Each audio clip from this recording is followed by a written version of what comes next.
The opinions expressed in this program are not those of CISA 7 or Time Warner Cable.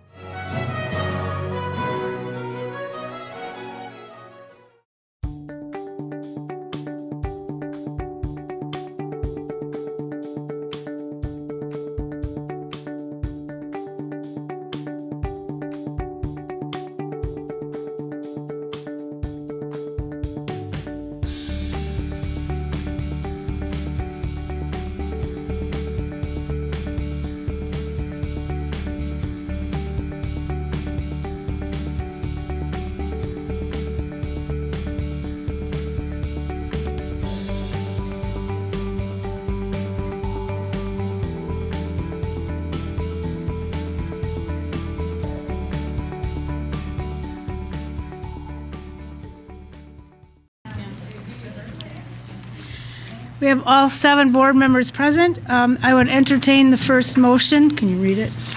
Katie's not here. Okay. So just read this. Yeah, I move that. I move that the transfer of Lisa Johnson, Career and Technical Education Coordinator, 11 months at district office. Did I read all of this? You can. To, let's see here. I'm sorry. Yeah, I'm sorry. Katie. I move that the transfer of Lisa Johnson, Career and Technical Education Coordinator, 11 months at the district office, to interim coordinator of summer school and expanded learning, 12 months at the district office, effective August 8th, 2017, as presented, be approved. Second. Sandy? Becker? Aye. Dorf? Aye. Janch? Aye. Maloney? Aye. McCoy? Aye. Wagner? Aye. Warren? Aye. Carried 7-0. I don't know And if Lisa's here. She is in the Oh, there front she row. is.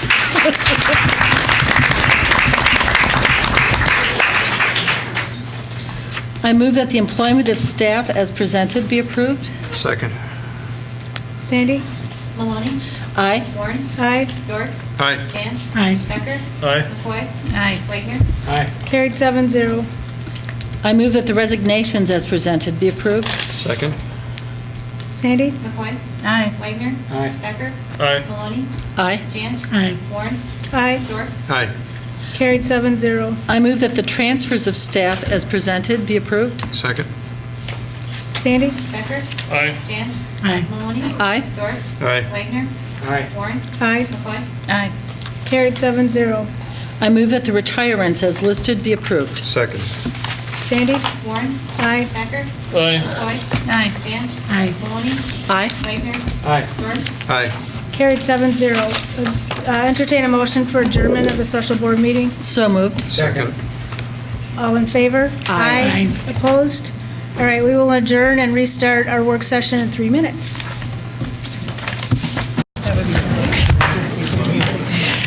All seven board members are present. We are also joined at the table to my left, Dr. Michelle Langenfeld, our superintendent. To my right, Grace Sinclair, president of the Intercity Student Council. She's a senior at Preble. And to my left, at the end of the table, is Sandy Heller, our board secretary. At this point, we will have our open forum. And, sorry. This is a chance for the board to hear from comments from members of the public. You can, to share information with the Board of Education. Prior to starting your comments, please provide your name and address. As a reminder, please keep your comments to 3 minutes. Also, please know that Wisconsin's open meeting law prohibits the board from discussing matters brought during the public participation period of the meeting agenda. If the board would want any additional or clarifying information from you, a member of the administration will be in contact with you to follow up on behalf of the board. I have 2 people that have indicated a desire to speak, and I'll call them in the order that I received them. The first one is Jennifer Ditzman.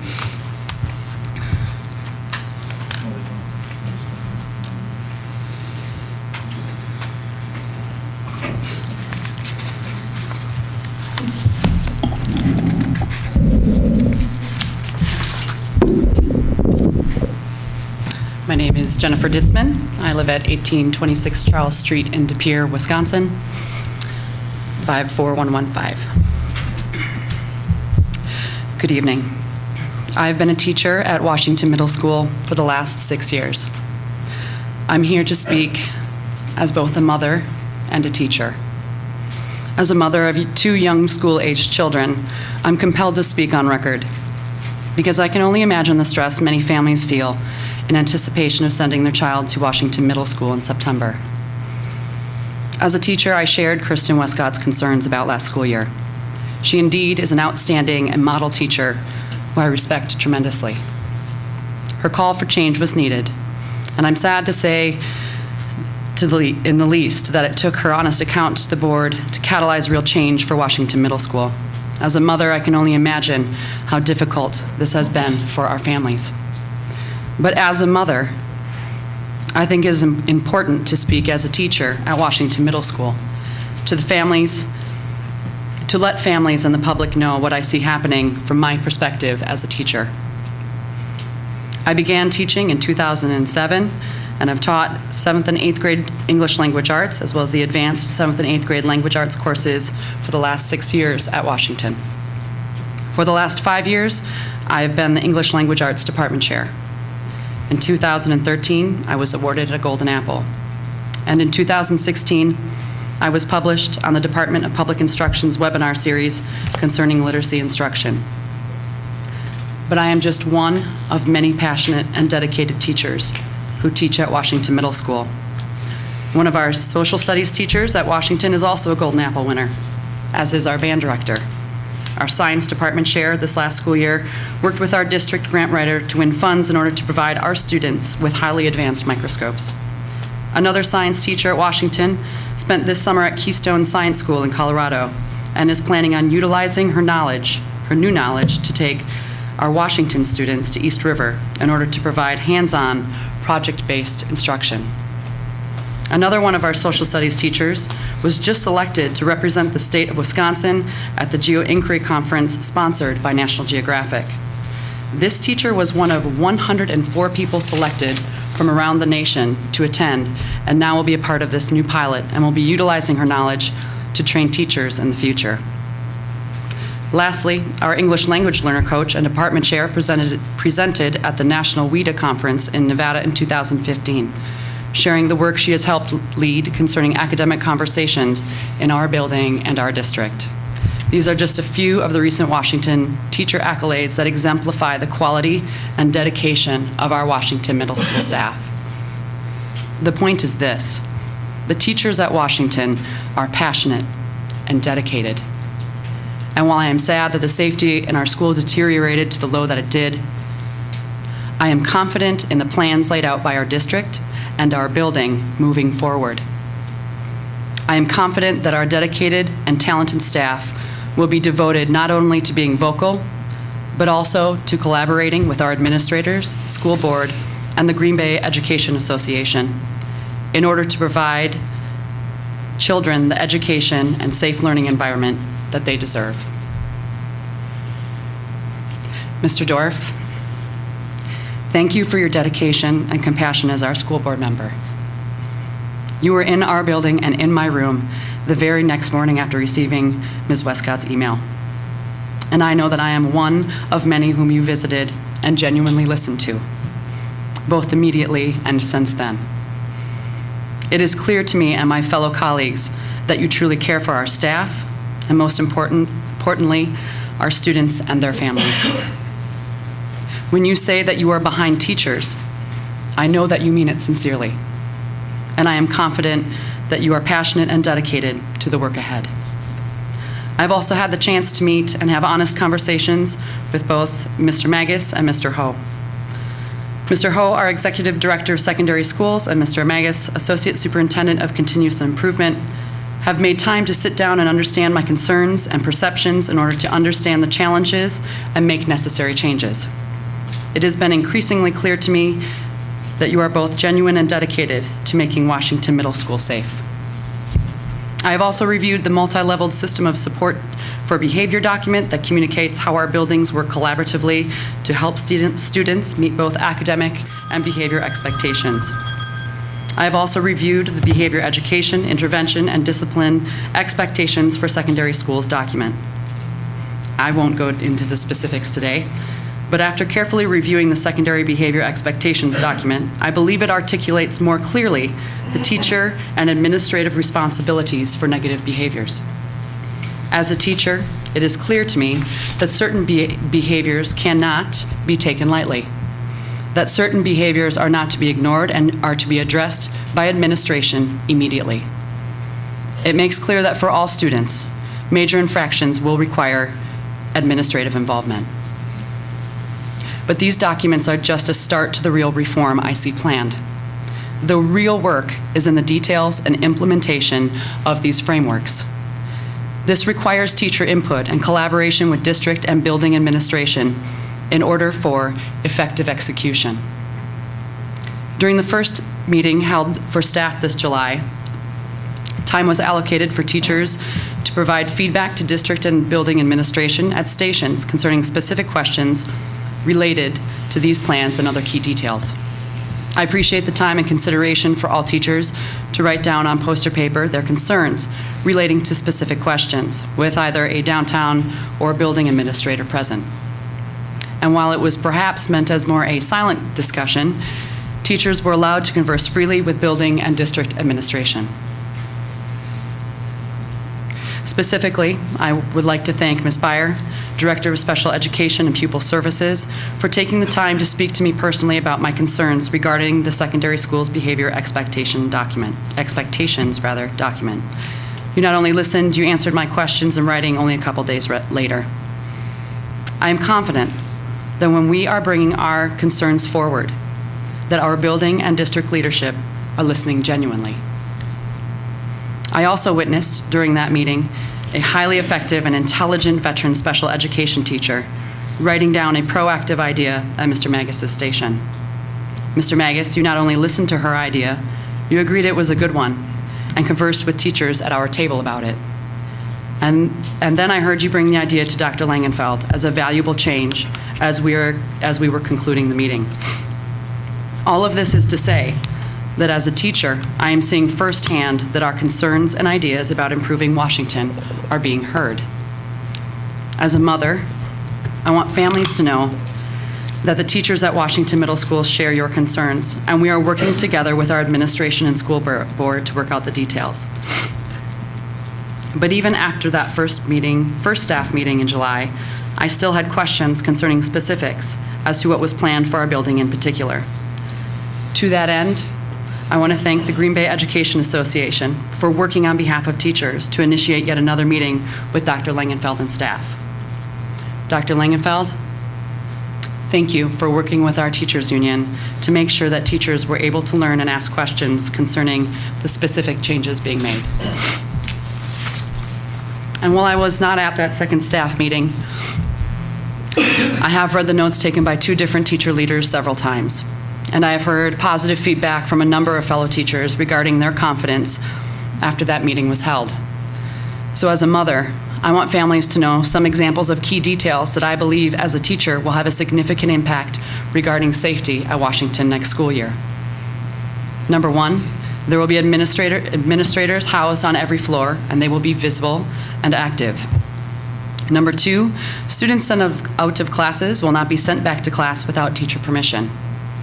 Number three, hall sweeps, already highly effective in the last few weeks of this previous school year, will continue to be instituted and even improved upon.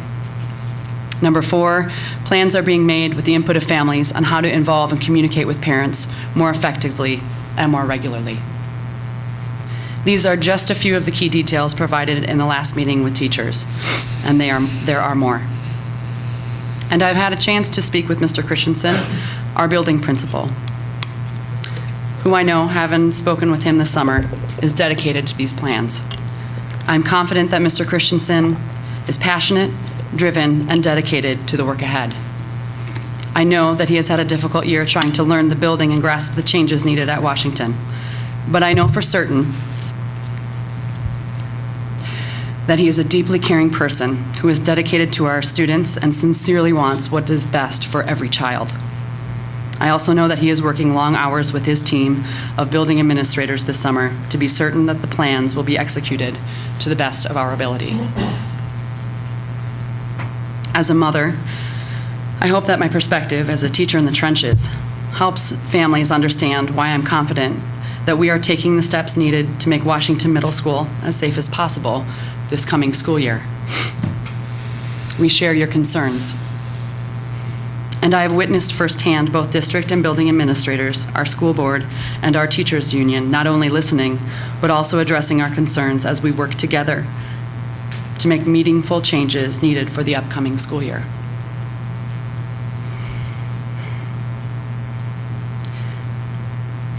To the families of children at Washington Middle School, they are your children, your babies. But I know that the teachers at Washington love them too. I love them too.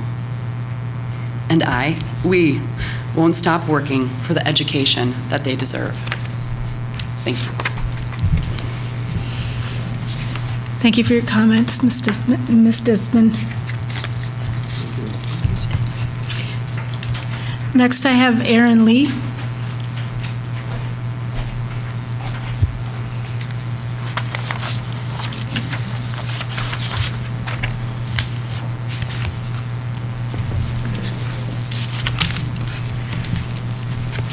I am Aaron Lee. I live at 2856 Curry Lane, Green Bay, Wisconsin, 54311-5882.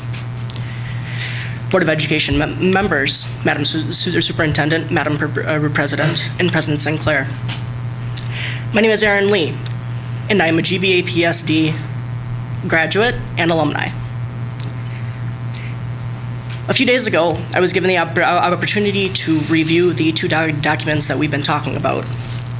The Behavior, Education, Intervention, and Disciplinary Expectations for Secondary Schools, as well as the multi-level systems of support and behavior documents. And I'm proud to say that I can support them with all of my heart. I'm a students' rights activist. In the past 5 years, I have worked with disciplinary policies in 3 districts across 3 counties and 2 states. And I have advised and helped students in over 26 cases in my 5 years working as a students' rights activist. And I can say that these documents are the most inspiring towards district rights, towards students' rights, towards the participation, and towards the open cooperation and transparency of a district that I've seen in every district that I've viewed. And when I was in middle school, I worked with the Northern Ozaki School District and went to Wisconsin Virtual Learning. And they had a system similar to what we're looking at right now.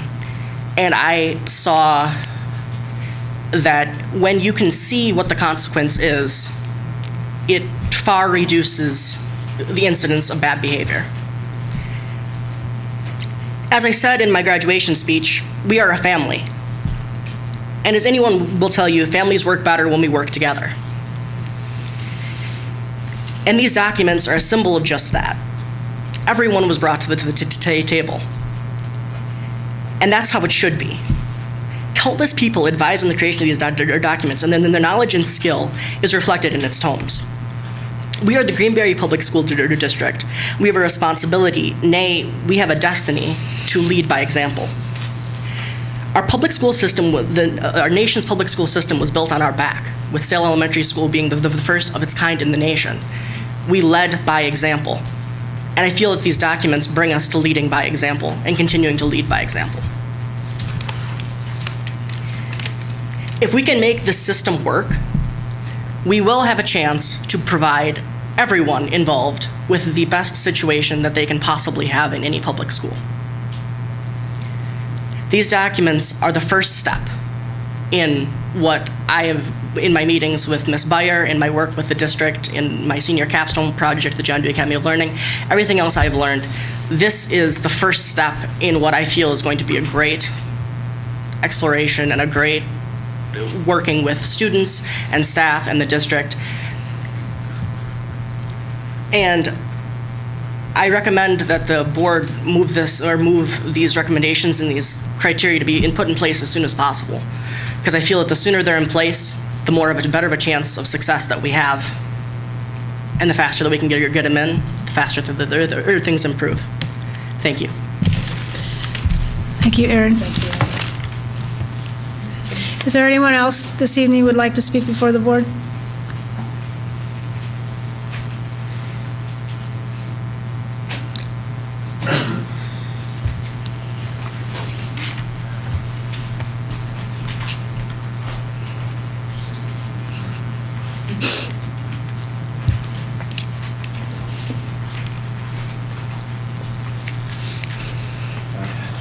Thank you. Mark Sawyer.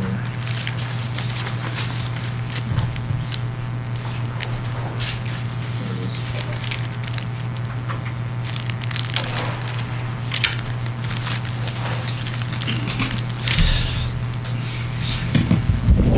Hello. Hello, I'm Alderman Mark Stoyer from Green Bay, District 10. My address is 1730 Nancy Avenue in Green Bay. We just had our Protection and Welfare Committee meeting at City Hall where I testified and had a chance to talk. One of the committee members is Barb Dorff, Ed.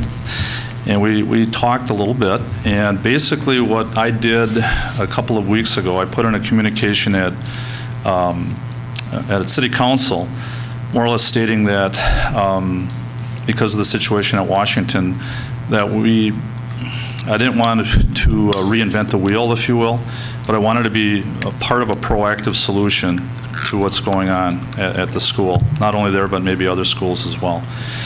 So we decided to look at putting together a resolution at the City of Green Bay to bring forward to the school board to say that we will support any proactive measures out there to make this a better place, if you will. So I'm more or less here to state that. I mean, I've talked to a number of teachers. I have fellow coworkers that have children that go to Washington. I have a letter that's very distressing. I don't even know if I need to read that tonight, but it more or less states that she's pulling her children out. There's been bullying, there's been all sorts of different issues. And I know that you're all aware of that, so I'm speaking to the choir on that. But all I'm saying is that I, as a representative of the City of Green Bay, am very much in favor of being part of a proactive solution, whatever that may be. So I'm going to report back to the city on this, and there may be 5 or 6 different thoughts or ideas that I have that we might think are good ideas. They may already be in process, if you will, and that's great. That's fine. I think a lot of citizens feel that with the school board or even speaking at a city council meeting, there's a little trepidation. They're afraid to come forward and talk about things. So if there's other avenues or venues that we can use to bring people forward and work on a solution, I'm all for that. So I just want to state that again, that we're here to try to help and we want to be part of the solution. So if you have any questions, that's great. Otherwise, I just wanted to state that. All right. Thank you for your comments. Would you like to speak? Yeah. Okay.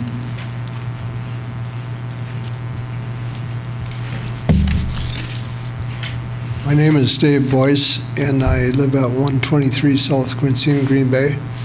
And I would like to show my support for the administration. I believe that they can solve the problem, but they need a massive outpouring of interpersonal support from everyone in the city to really get the ball rolling and have a more stable platform to stand on when they address these issues. I think every citizen should take the opportunity to just come forward and say, well, let's all work together. Let's have community unity here. And I had the good fortune of meeting Dr. Langfeld when she first came to town at the Retired Men's Association. And I was convinced then, as I am now, that of all the choices for the administration nationally, we're very fortunate to have her. She's fully capable of getting things turned around. But she needs as much support as every one of you need to address this particular problem. And I did make the meeting at East High School, and it was a frenzied kind of thing where we went to 5 different tables and everything, and I tried making as many suggestions as possible, but when it comes to discipline, everybody's hands are kind of tied like the military's hands. Like when I was in Vietnam, they had the rules of engagement, and they have that now where you'd like to do something, but there's some things that stand in your way. But I think if everyone comes together, we can begin to solve this problem in a way that everyone could be proud of.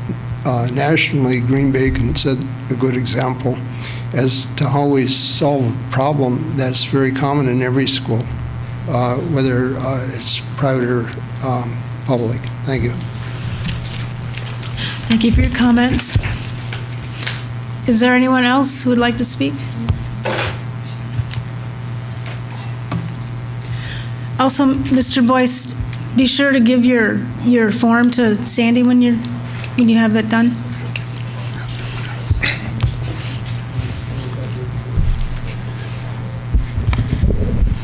Good afternoon. My name is Edward McKenzie. I live at 165 Winchester Way, Green Bay, Wisconsin, 54302. My wife and I have been here, and our children, we have been here for 42 years. And so we raised our children here. They was educated here. They graduated from Preble, and they're pretty successful when we look at the standards that we placed in the world of what is success. And as I listen, I'm a pastor also, and so the same challenge that the teachers face, the teachers, the administrators, and the leadership of the educational system that they face, we are trying to reach those young folks at an early age also. And one of the things that is going to be required of everyone is discipline and self-control and patience. When my wife and our children was in the Green Bay public system, the culture is a lot different now. There's more diversity, and one of the things that are lacking in a lot of places in discipline, when we're dealing with children, if they don't know what discipline is, and you put them in an environment and you say they have to be disciplined, they need to be disciplined, it's like speaking French to them. Many of them don't quite understand. So that's where the patience is going to be needed. And one of the most important things that we must realize, that if we have a problem, that we don't deny that that's a problem. You don't sweep it under the rug. And that was a saying back then, there's no child left behind. Unfortunate, some will be left behind. But the key is not to forget them, because you're moving at a pace. And so how do you incorporate everyone, every child, and some of them are just haven't come to that place of understanding. And so it's it's going to call for patience. And I'm quite sure the teachers will tell you that. But you say, how long? And I asked an individual earlier, they said, I'm a teacher. I said, okay, is it a job, or do you love what you're doing? If it's a job, then I just punch in and punch out, and I don't have too much care. I'm not concerned about it. But if you love it, you caring about what you're doing. And what God has done, God said, I've given you responsibility to raise up my children. They're God's children. And so when God placed us in a place, he said, you're working for me, first of all. You have to be accountable to me, and he's watching what we're doing, and he's given us, everyone has a gift, and he's placed us all in a area. Some people don't realize that gift, but they have to discover that gift. If you're a teacher, you have a responsibility to do the best you can for those children, because you're over them. And as leaders, you guys have to be real supportive of what they're doing. And if we don't get this right, the public school system, then charter school's gonna take over. And my point is, if they can do it there, how come we can't do it? If they're being successful in what they're doing, how come we can't do it? Enforce the rules, guidelines, let it be known, support those who are enforcing it, and deal with those that you have to deal with behind closed doors. But if you don't keep your house in order and you let it run rampant, and it's not, the whole area been about Washington. I've been here a long time, and I'm out in the community. That may not be as bad as Washington, but this particular spirit is in all your schools. It may not be as bad as Washington yet, but if you don't address it, and so not only Washington, this should go to every school that's in Green Bay, especially middle. You catch them, the Bible says you train them while they're young. You try, if it's not in the homes, and we have an expectation for children to be at a certain growth, but if it's not being taught in the homes, and then we put them out in the world, and if we don't address it, and you can't go in the homes, and the comment was, back when this first surfaced, was that it take a village to raise a child. Well, you see what's coming out of the village. You see what the village is doing. Many children are raising themselves, and they don't have all of the role models. And so if the village is messed up, then we have to be ready. Find people that been here, love the city, has went through the tough times, has went through all this stuff that a lot of these young folks are dealing with. You have leaders here, and it's not about being up front, but as I said earlier, we raised our children here. They got a good education, and they had people, not everyone loved them, not everyone embraced them, but there was people that helped them on their way, and I believe the same type of system, the type of people are in the Green Bay school system that cared, and it ain't about no one particular race either. We have to be honest. We know what we highlight, and as a man of God, I deal with spirits, and spirits don't care what race you are. If they enter you, they control you, and they can manipulate you, and you can highlight certain groups if you want to. But back in the 60s, when they say, well, let's keep the drugs in the ghettos. Now where are the drugs? All over. So, not be just words. Enforce, put the rules in place, and put them, enforce them. And deal with what you have to deal with. But you have to bring order and structure. And that starts at the top, and then it works its way down. I thank you. Thank you for your comments. And did you fill out a form? We will. Okay, thanks. And just give it to Sandy when you're done. Thank you. Is there anyone else who would like to speak before the board? Seeing none, then we will move on to our agenda. First is our teaching and learning work session, and that'll be facilitated by Katie Maloney. Thank you, Brenda. We have 2 discussion items this evening. The first one is the Washington staff and parent meeting feedback and community meeting feedback. Jeff Dickert from CISA 7 will be joining us. As Jeff comes to the table, I just wanted to share a little bit about how this came to be. Jeff is the leader for the Cooperative Education Service Center right here in the area, and he can speak a little bit more to that. As we thought about how we gather voice in a transparent way with a neutral party and really wanting that authentic feedback from our teachers, from our staff, from our parents and our community, we felt it was really important, if we were going to hear from all stakeholder voices, that we do this without filtering and that it would come forward to the Board of Education.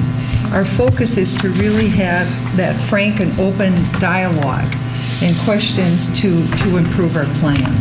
So Mr. Dickert is here tonight along with Aaron Malshevsky, and they'll talk about their findings for the different groups that we spent the day with and speak about the process that they engaged in to gather this information and data and hear all voices.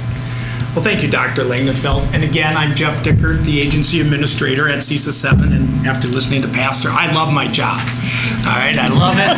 And I love it because we get to work with school districts like Green Bay. You're one of our 38 members, and we appreciate Dr. Langenfeld reaching out to us, and we appreciate being able to work on this project. So thank you again. You've received some information. Aaron here was working very hard compiling it, and we've gotten it to the board, and I believe you received the information on the staff sessions. You've received the information on the 3 parent sessions, and then just recently you also have received the information on the community volunteer sessions that we conducted. Just to give you a little background in case you weren't able to attend, which some of you couldn't according to schedules and so on. We held the staff session on Monday, July 24th, and in the process, what we did, and we did this at all the sessions, is we used what's kind of called the World Cafe model. And we've kind of CISA 7ized it, but what happens is we work with administration ahead of time, or any of the other stakeholders if it was somewhere else, and we create some questions, and the questions are the drivers to participation. And during the participation, we split everybody up, and I use kind of the Fayette counting thing, so they're not all by their friends. But the idea of this model is to receive a lot of information. Oftentimes when we use the forum model, which is in an auditorium and a speaker comes forward, people are shy, people aren't going to talk, and it takes generally great speakers and so on to come forward and express. Our goal for this and for you is to gather as much information from everybody, and I think one of the previous speakers talked about some of the ideas that got to administration and where it's written down, and we made sure everybody wrote everything down, because we didn't want to have it to be received to you to be filtered by administration or filtered by us. This is actually what people said, and they wrote it down. So we're here tonight to kind of talk about it, put it into a couple of themes for you, and you have received, so from the staff section, you have the raw data in your packet, and the raw data shows 437 comments from the staff that day. From the parent sessions you received, and you have 614 comments were noted from them. And I do want to note on the parents one, there was a high percentage of Hispanic parents who attended, and you had translators as well as Somalian translators. It's fantastic. But I do want to compliment Associate Superintendent John Magus, because one of the most eye-opening experiences that day is when they went to his table to talk, and he spoke in Hispanic or in Spanish right back, and they were like, you know, the number 2 person in Green Bay actually speaks Spanish and can converse, and it was a very aha moment there for not only the parents, but I think for all of us. So again, John, that was a fantastic time. I want to compliment you on that. And then we had the community forum, and the community forum, as Aaron will talk a little bit about it, a little mixture of good results, fair results, depending on the interest and why people were there.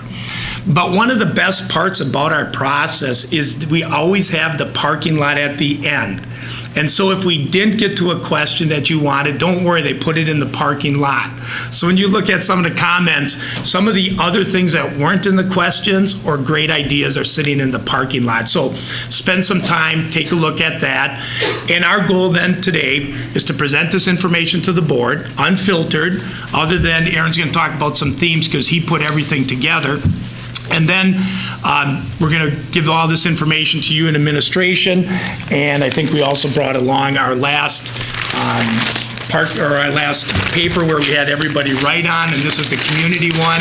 So this is where we took it, and Aaron took all of this off, and including the translation. He worked with another CISA 7 person to translate everything. So we have all the comments now in English, but I'm sure your group can take it from there and send it out in different languages and so on.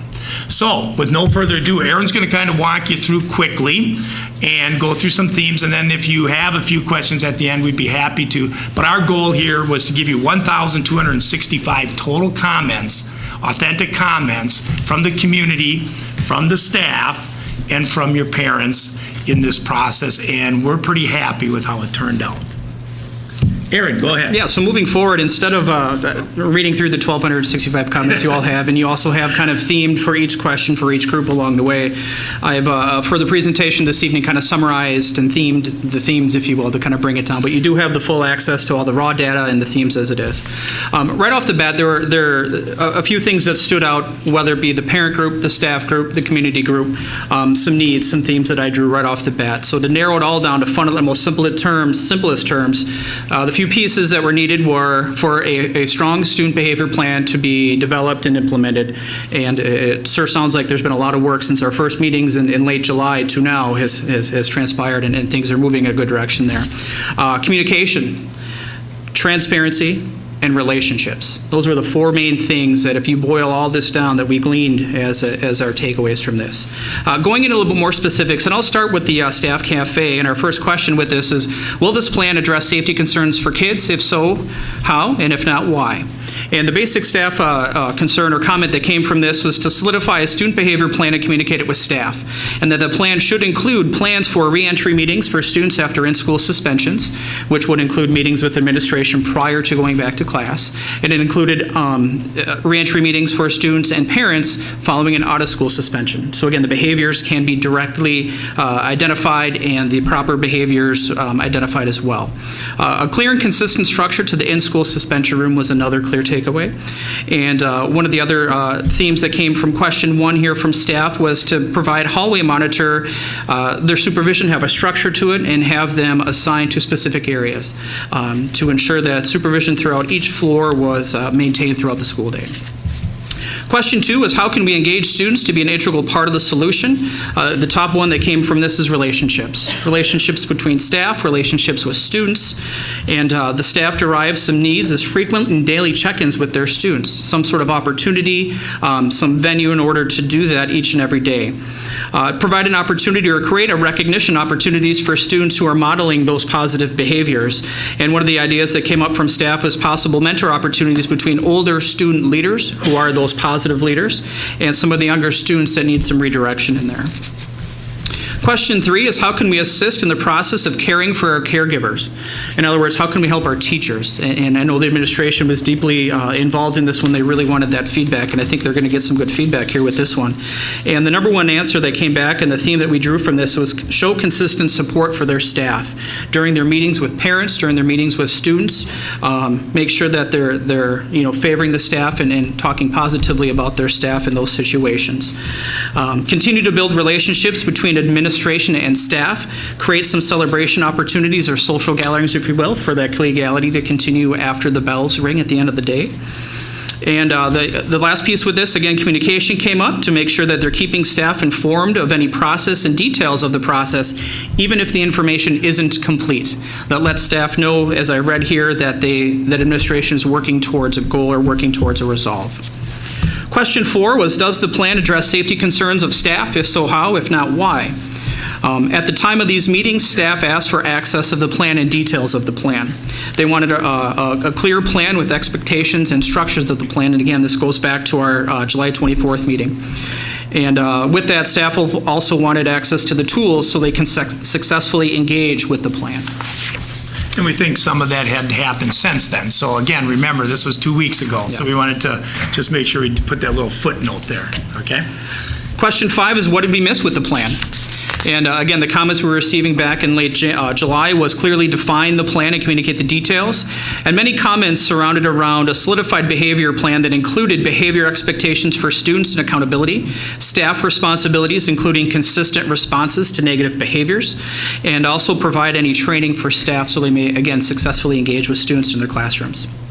Question six is, how can we engage parents to be an integral part of the plan? Two key pieces with this was need for orientations meetings to be held in August for parents and students, so expectations can be made clear and parents can sign off on any behavior acknowledgement forms that might deem necessary. And the second piece is more parent outreach and involvement. Create opportunities to get parents into the buildings, maybe family nights, meal nights, something to that effect came across quite frequently in the comments. And that would conclude the staff themes that we drew from that. Any questions or comments for Aaron there on that piece? I know that's a lot of information, but we've given it all to you, and you can synthesize it. I know some of you have read it already. All right, very good. Okay, Aaron, let's go on to the parents. So that same day, we ran 3 parent sessions, morning, mid-afternoon, and later on in the evening. And again, this is compiled data of all 3 sessions down. So question 1 we asked our parents is, how will you know your child had a safe and successful school day? What can we do better to support, and how can we share that with you? And the number 1 theme that came back from parents is communication. Timely, for good reasons, for not so good reasons.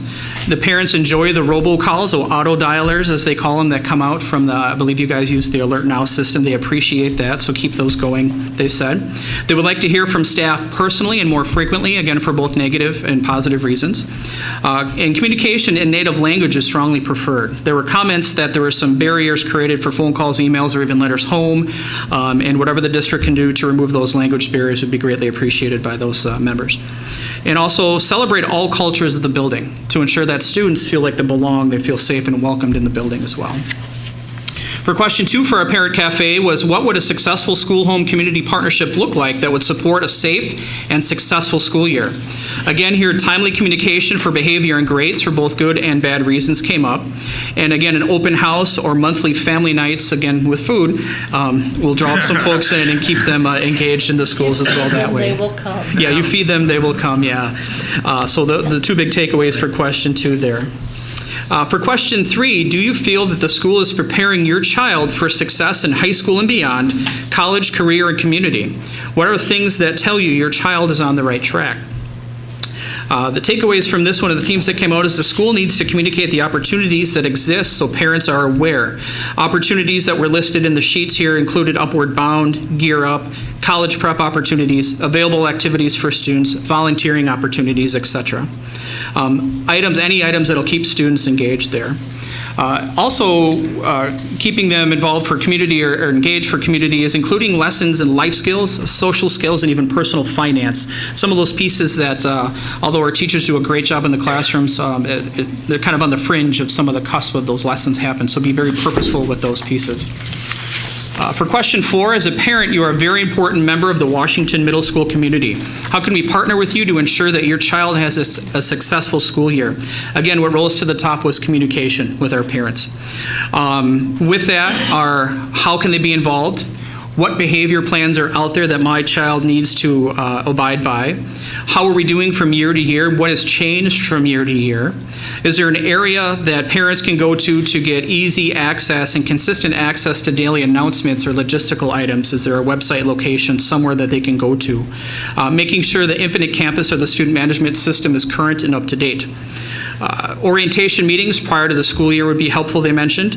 Weekly communication has been effective. They made many comments to an administrator in the building that was doing weekly communications, whether it be Sunday night or Monday morning. Wasn't clear on that, but they really enjoyed that. So that was a very positive thing that I read over and over in the sheets here.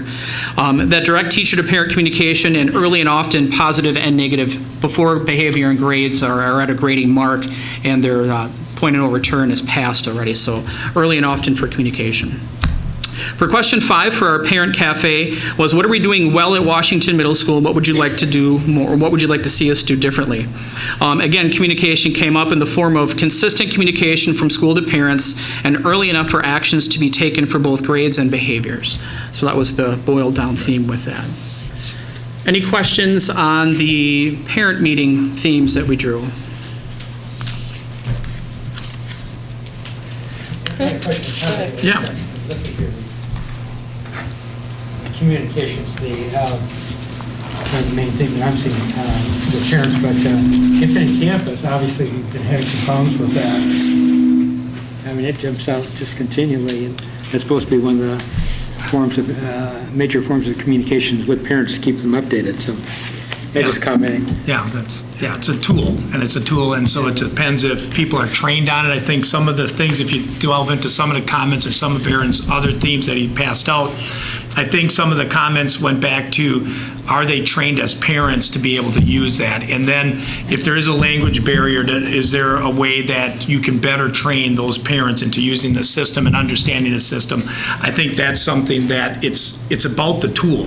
And the tool is Infinite Campus. Now it's just a matter of how things get loaded and how things will work according to that. But it's a good point because it came up and they specifically talked about Right, that. and for staff too, making sure that parent contact information is updated, so when they go to contact a parent, they have accurate phone numbers, and vice versa. If you dive deeper into the comments for parents, so they can see grades on a timely manner. So if they know their student is starting to fail, it's not 3 weeks down, it's that week or within a couple assignments, give or take. So deeper down, some of those messages were shared a little bit more detail. And I think that's something administration can look into, or and talk about amongst them, and then look at the process, and maybe talk with some other parents about how that process could get better.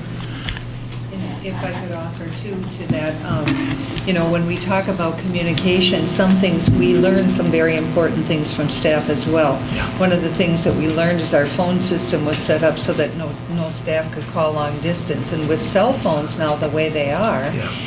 many parents have long distance phone numbers. So I am very pleased to share with you that barrier is going to be removed. And it's a simple fix, but we didn't know. Yeah, right. And it's something you just find out from listening, right? Well, it is, and Yeah. those are the kinds of things, the more we have better communication and these kinds of opportunities to exchange, we will be far better, because sometimes the barriers are simple. Yeah. Exactly. All right, Aaron, then we have the community one, which he compiled and got to you, so I give him a pat on the back for getting that all in there. Yes. We just ran that on Thursday, right? So, All right, go ahead. Yeah, so the feedback we got from the community, the volunteer type cafe, yielded a little bit different results, kind of a little bit more all over the board as far as comments. And I think if you read through the raw data, you'll see some of the comments weren't exactly on point, but it was a great opportunity for them to come in and share their thoughts nonetheless. So I appreciated all the comments that were there, and you'll have an opportunity to read those too. So our first question for the community cafe was, how does the Green Bay Area Public School, in partnership with the community, ensure that everyone who enters our buildings and schools are safe? And for here, the top ones that rolls to the top again is having a clear and consistent student behavior management system in place. They felt was important. And also, again, to be culturally responsive so students feel safe in their schools. Those were the two main themes that I drew from their feedback from last Thursday. Question 2 is, what are realistic assets or programs that the community can provide to our schools across the district? And this one, some of their comments were, the biggest takeaway was to create a mentor program and have community volunteers serve as student mentors. Provide opportunities for community members to get into the buildings. Also create events outside of schools where those community members can interact with those students. So some sort of organized structure, not just a happenstance situation where they can be involved with them. Question 3 is, what concerns or questions do you have about volunteering in our schools? Number one thing that came across here was communication. How do you become informed of how they can volunteer? What's the process to become eligible? Requirements of a person who wants to volunteer? How do we attract and retain volunteers? What opportunities exist and what tasks will they be doing? Were some of the communication pieces, they were, hey, that'd be great, we'll do it, but I need to know all this information type of piece. Question 4 is, what isn't happening out in the community that would assist all of our schools to successfully educate our students?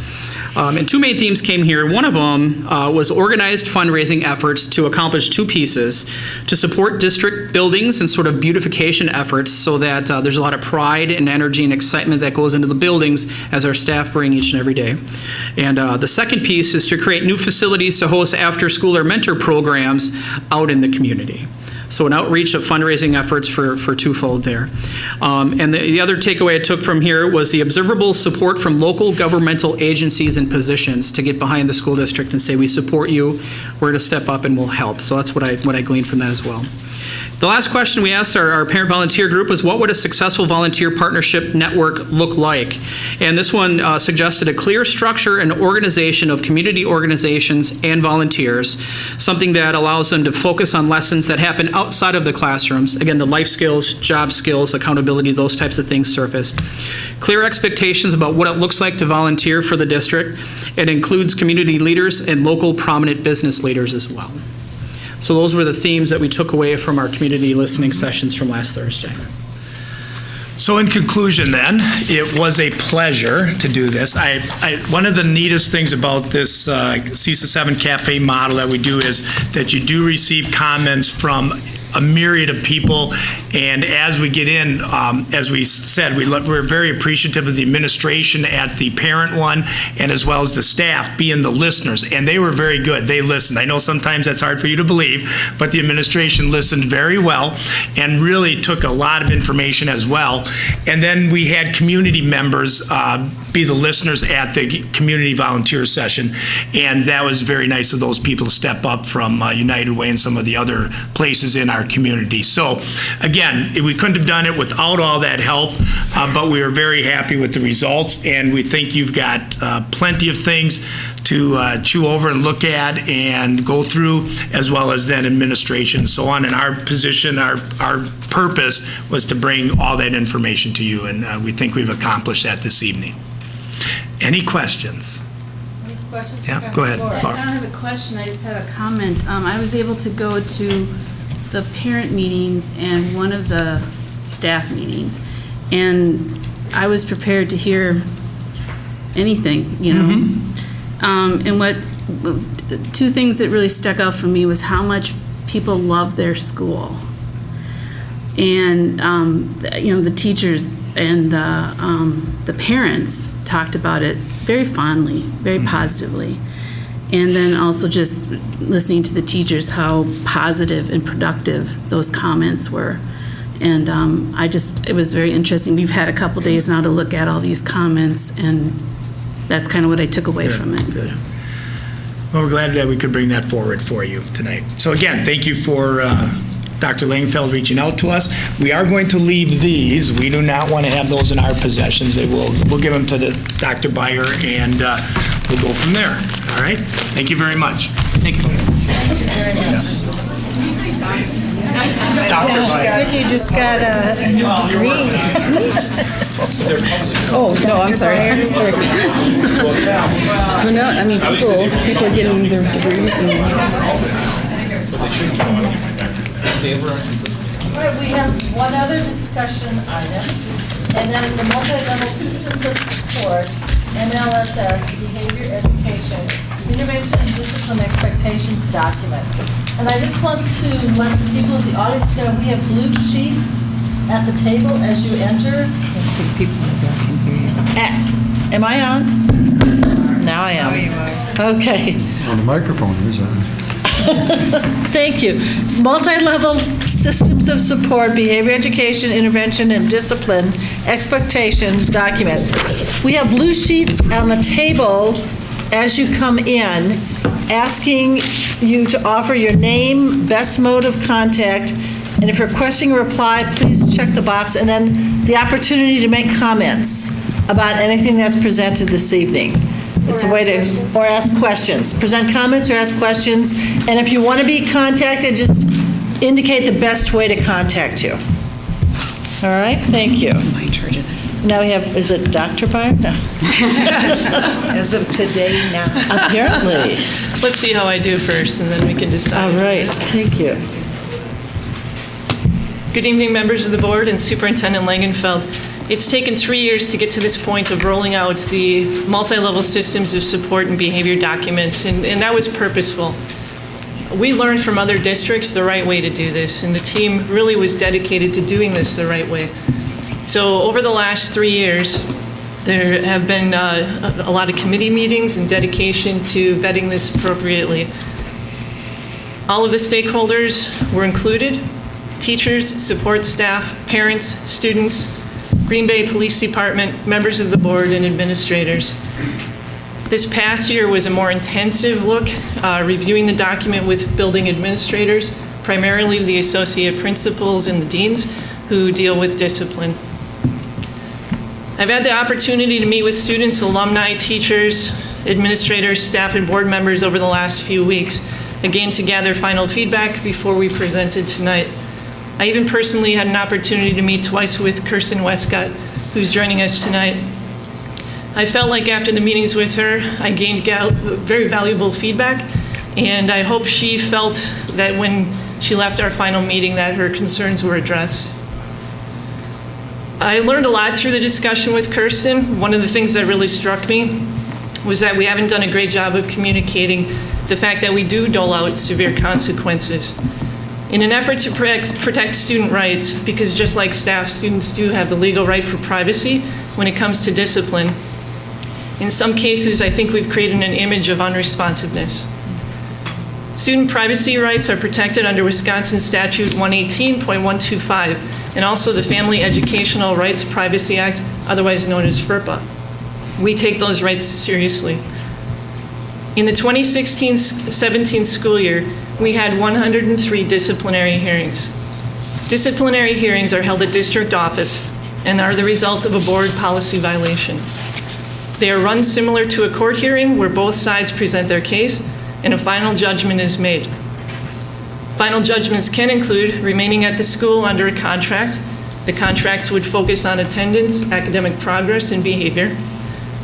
It could be alternative placement or moving to the board for an expulsion hearing.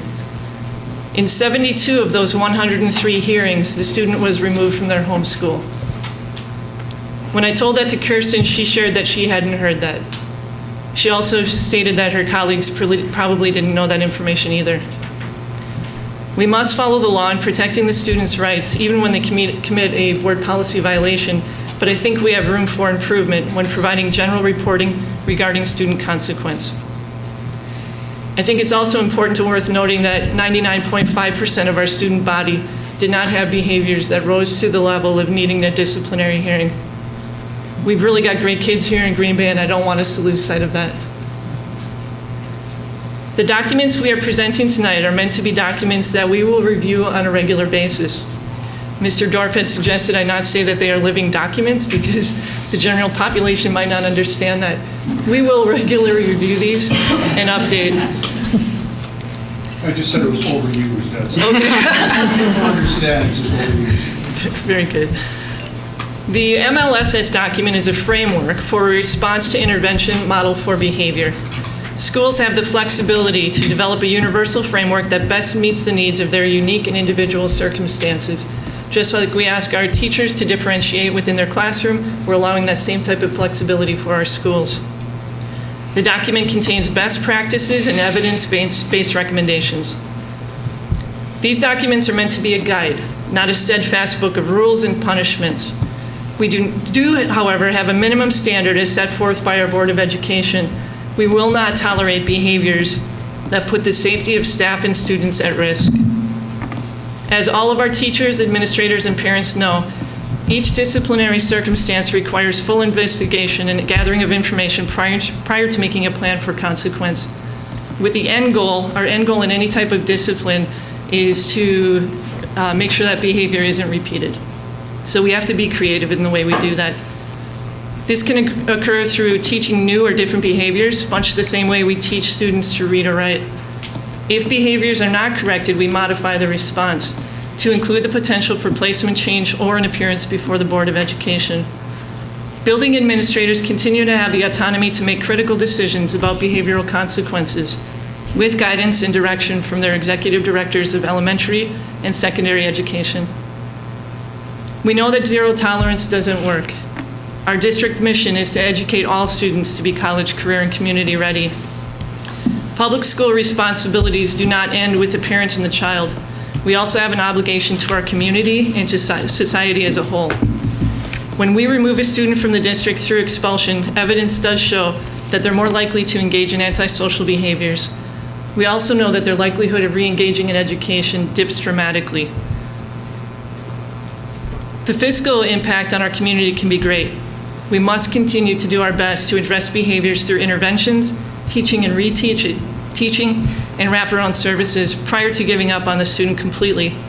Effectiveness of any disciplinary policy is dependent upon consistency and predictability by all stakeholders. That's what we're hoping these documents bring. Finally, our department will continue to provide research-based professional learning for all staff, certified and non-certified, and to administrators. And we will continue to monitor the results. What will be different this coming year will be how we communicate our monitoring of behaviors to the superintendent and to the Board of Education. We must do a better job of that. I would like to take a second again to recognize the behavior management support team who came tonight. If you four could stand, please, just for a second so I can introduce you. Jackie Hafes, Sandy Beyer, Michelle Graffs, and Dana Hansen. They've really led the charge on this work, really dedicated themselves to improving behaviors across district. So thank you, Lee. Dr. Langenfeld, thank you for your leadership and your trust, the trust that you put in the pupil services team to complete this work. We're grateful and honored to be on your team, and we'd like to present the documents. Okay, so the first document that we're going to be presenting to you is the MLSS, the Multi-Level Systems of Support document. I hope everyone has had an opportunity to look at it, and what we want you first to know about this document is that it did not just occur in response to the things that are happening at Washington Middle School. This has been occurring, and these conversations have been held over a period of time, as you can see. Starting back actually in 2008, there were conversations being held, and then as you can see in 2014-15, a behavior task force came together.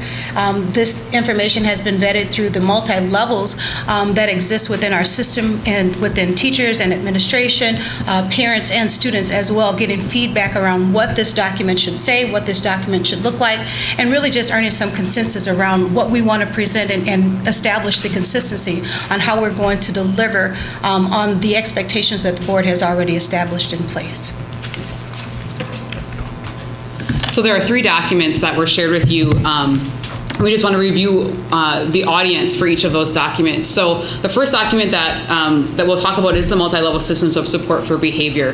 This document really provides a framework for how a school can structure their systems to support students in regards to behavior. We have a similar document, and I believe the Teaching and Learning Department presented on that last year to you as a school board, in how we set up a system to support students at all levels. So the audience for this first document really is our administrative staff and our teachers, as well as any district staff, as we look at the system of how we support students. And when we think about a multi-level system, that's education speak. So just to be a little bit more clear, it really talks about how are we meeting the needs of our students at the universal level, or Tier 1, which should meet the needs of 80% of our students. Then we go to our Tier 2 system within that, which hopefully we have 15% or less of our students who rise to that level who need possible reteaching. The same with our academics, with math and with reading. Certain students do not get it at the first level or aren't able to perform at the universal level of teaching. So same with behavior, we would take that to the Tier 2 and provide interventions. And a lot of times it's not that kids don't know the right behavior. They do know the right behavior. It's getting them to do that and thinking through the process and not reacting so impulsively and setting up systems for them so that they can be successful. Then we would go to Tier 3 in that multi-level systems of support, which our goal would be to have 5% or less of our students across the district in that category. And that's a category when we look at behavior for students who have extreme needs and need a higher level of intervention and supports. It could be that they require mental health services. It could be that we are looking at a functional behavior assessment or different things that might help us identify why the behavior is happening. And then we would need to provide more intensive interventions for the students at that level. So that's what the multi-level systems of support for behavior document really sets out that framework of how that looks in our school and how we can set that up.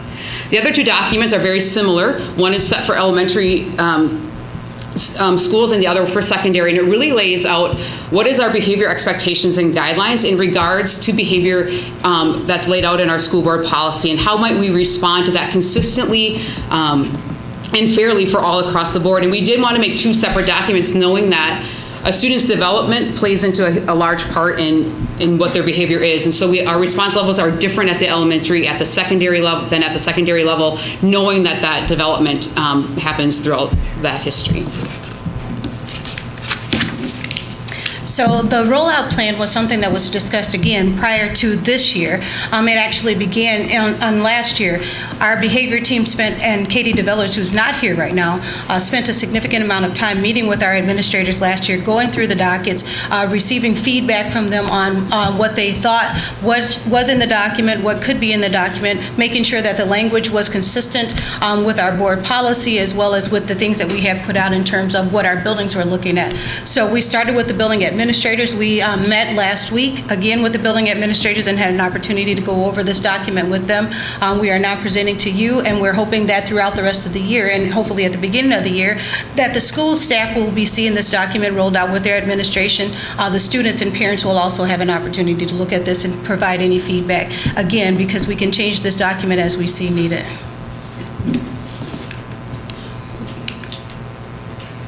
So when we think about why we want to have a multi-level systems of support framework, it's really to ensure that all of our students can be successful and experience positive academics. Students who are not able to control their behavior also are not then typically successful in academics, and we do want them to be college and career and community ready, and putting this framework into place helps set them up for success. And really it's looking at how do we meet students where they are and intervene based on their needs and understand what their needs are, and the framework allows us to be able to dig into that and meet the students at their need level.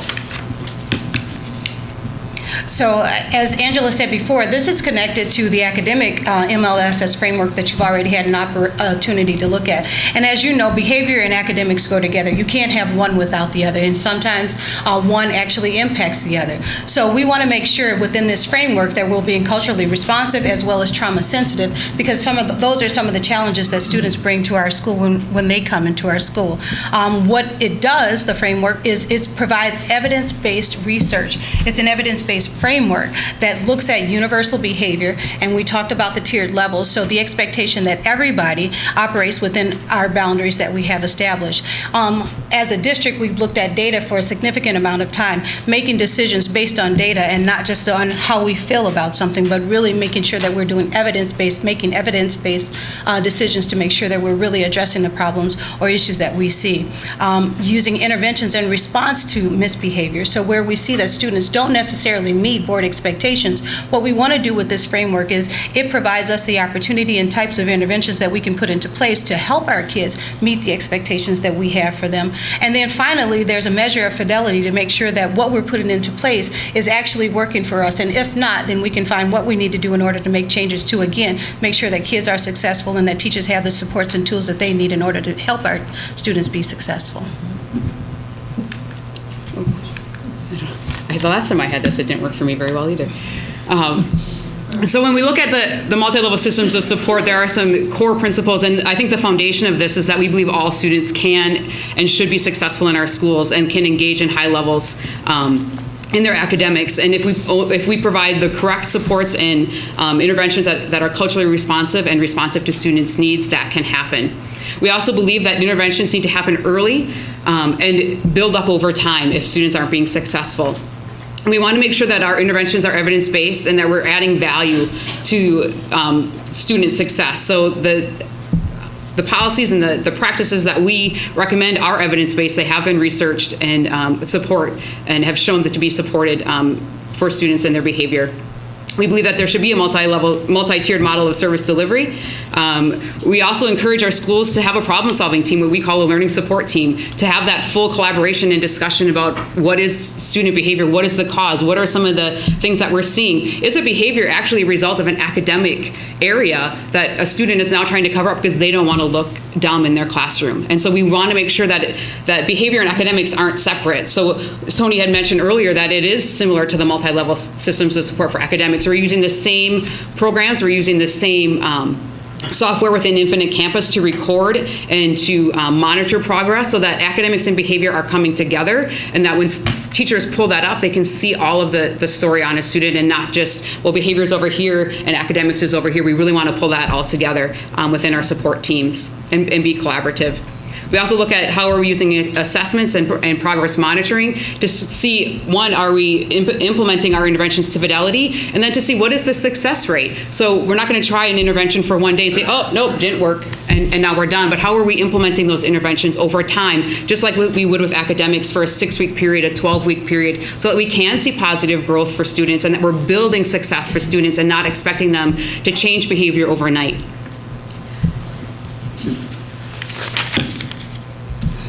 So the next page is really just, it follows the model of the RTI model, which talks about the components of RTI, response to intervention. And you have to have collaboration, you have to have balanced assessment, and together in order for us to make decisions around what is the best action needed in order to make decisions, again, about how we can support our kids.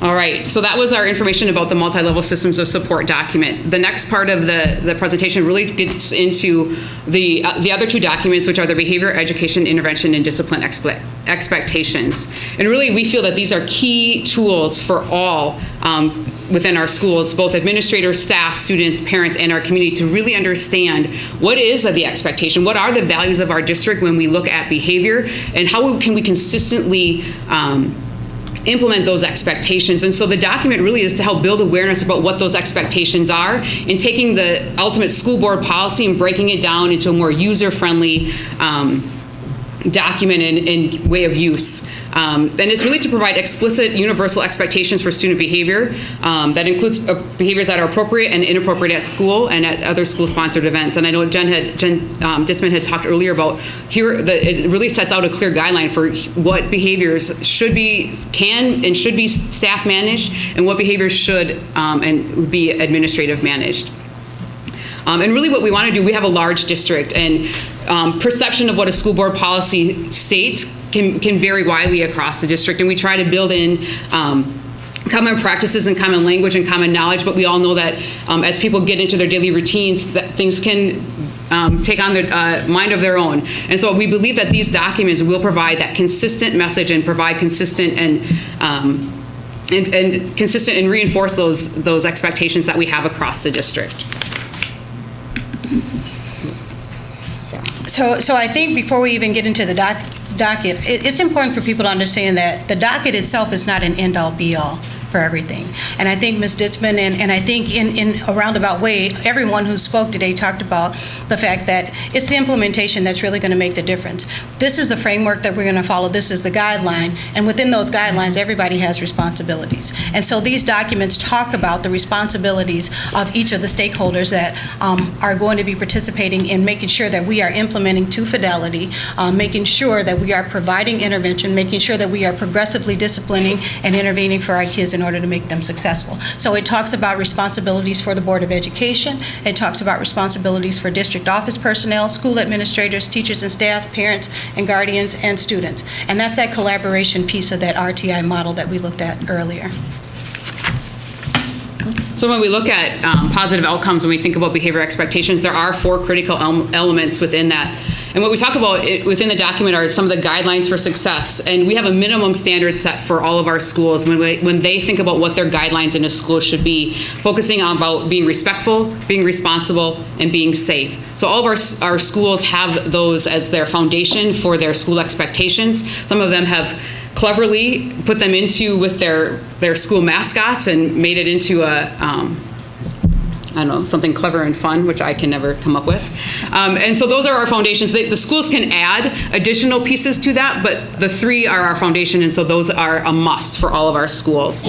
We also talk about teaching behavioral expectations. We can't assume that every student that comes into our schools knows what our expectations are, that understands what those expectations mean, or even understands that when we say, well, now you need to have a timeout, they might not even know what that is. I had a conversation earlier not this week, but last week, I guess, with one of our staff, and talked about it. In his culture, they don't talk about timeouts. They don't have that at home. So when you have kids coming in and you talk about, we're going to do this, we're going to do that, he's like, there are a lot of interventions or discipline things that are used in our documents that don't have a relationship in different, in his culture and his language. And so it's very important for us to know that and understand that, and teach not only our students, but our parents, what is it that we are expecting.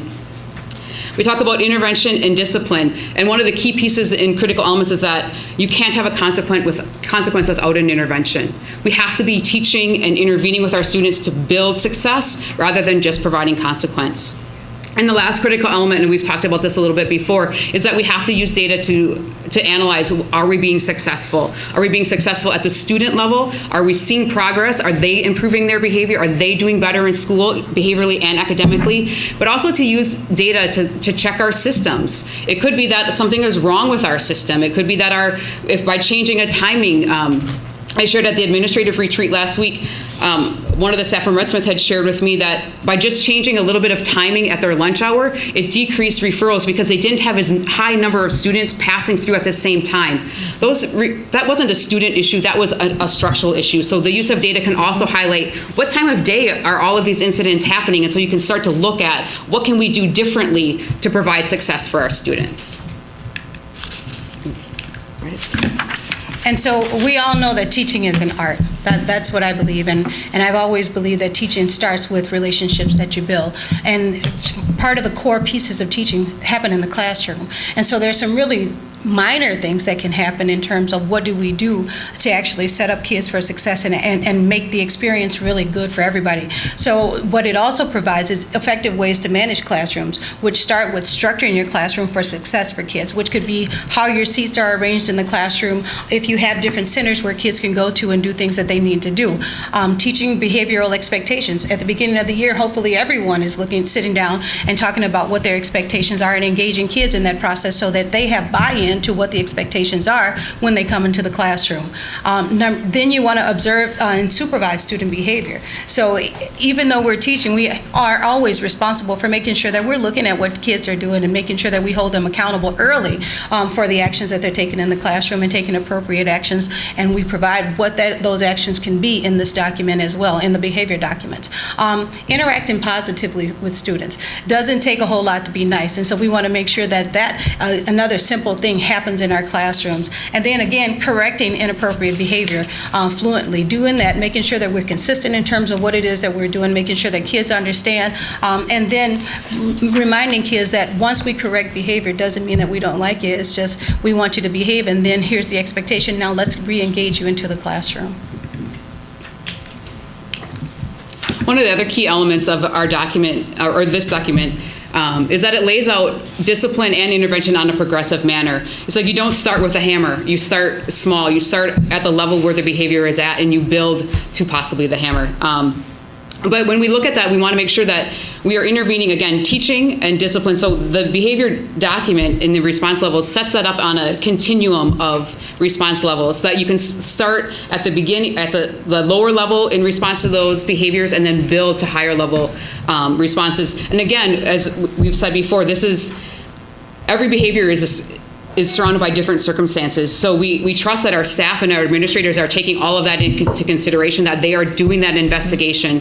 And what might seem like a simple behavior may turn out to be a little bit higher level, and to really be able to dig into that so they know where the appropriate place is. And the document here is just really, again, that guide. Here's where we would recommend, but we trust that you know, and in investigating those situations, you know where to put that. It might not be at a level 1. It might need to go to a level 2 right away because of the severity or the seriousness maybe when we're looking at that. And we trust our staff to make that decision, and we trust our administrators to also be able to look at that and then be able to use this document as a coaching tool to say, you know what, maybe we could have looked at that a little bit differently. So as a district office staff, we can be looking at that with our administrators and coaching at our monthly meetings. Administrators can be using that with teachers to coach, so that we all become consistent and we look at behavior in a consistent manner.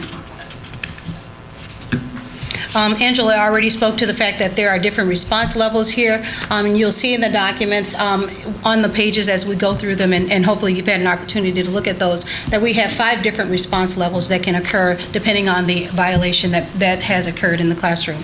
And so what we want to do is make sure that, again, once we're looking at those response levels, we start with the lowest level of response, because if we can change undesired behavior at the lowest level of response, then we don't need to take the highest level of response and can save that for later that we'll never ever use, right? I'm sorry. So, which is correct, that the lowest level should be used first, as stated here in bold as well as in the manual, or that administrators use discretion that some behaviors need to go right up to level 2? Those are in direct contradiction of each other in the document and in the presentation. So the document actually allows for discretion in terms of what action has has happened. So if there's a violation, and when you look at that document, there is an either or, and so there is, depending on the level of severity of the violation that has occurred, the administrator, the classroom teacher has an opportunity to say, I can handle this here at the lowest level, or this needs a little bit higher intervention, which may include involving an administrator or going to the next level. So depending, again, on the violation, it may be something in there that goes immediately to a level 5.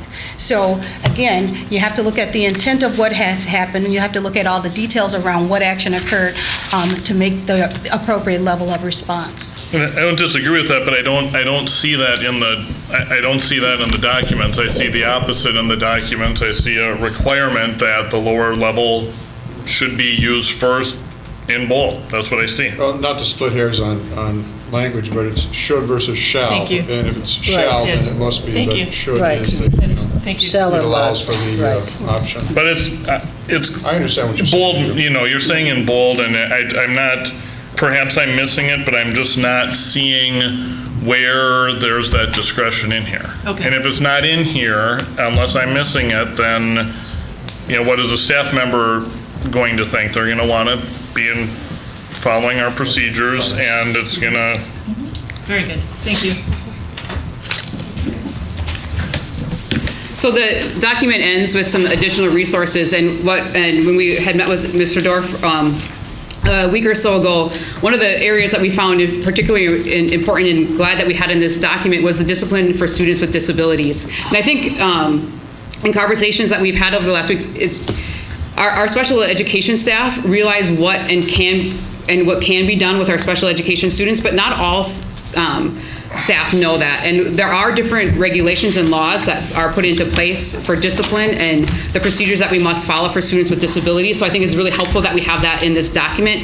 And we've talked with different staff to make sure that we are identifying what are the legalities when we're dealing with students with disabilities in regards to discipline, and when we look at can we remove them from their school and possibly take them to expulsion, and they have different standards than what we would for a regular education student. We also have linked all of the school board policies, because the document really is based on the school board policies, and we tried to break down the behaviors that would fall within each policy to give it more clarification. And then we did do some definitions, just because there is a lot of education speak in there. We want to make sure that everyone is understanding all of the different terms and the interventions and the processes at the same level, so we wanted to make sure that all of those definitions are included. So I think before we get to the question and answer, in one of the first pages, it talks about that the safety of our students and staff is the top priority of our district, and we're hoping that these documents are a reflection of that, and that the implementation of them will continue to support our staff and our students in creating safe environments in our schools. All right. Questions or comments? Ed? Thanks.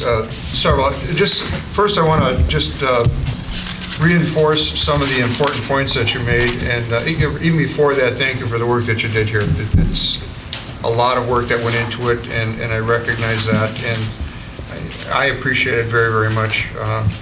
So thank you for that.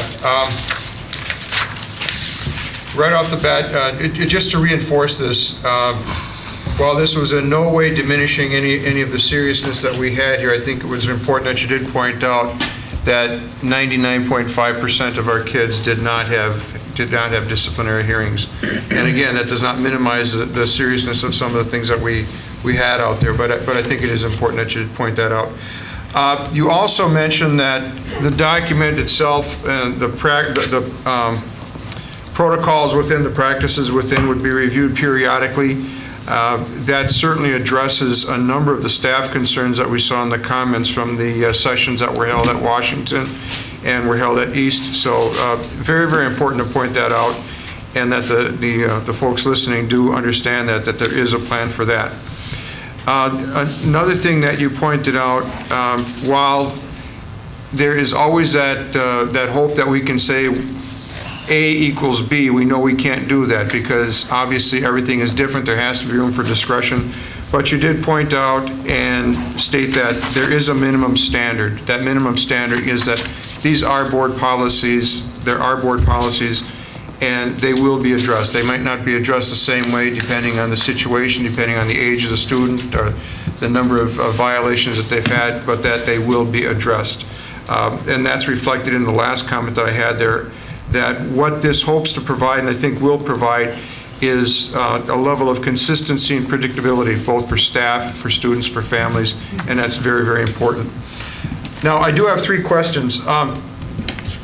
You did mention, you did talk about the length of time that went into putting this together. And I know that a lot of us have received questions about that. Why did it take 3 years to get this document out there? Would you describe a little bit, please, the vetting process? The vetting processes that you went through? Because I think it's really important that we hear how critical that was. Sure.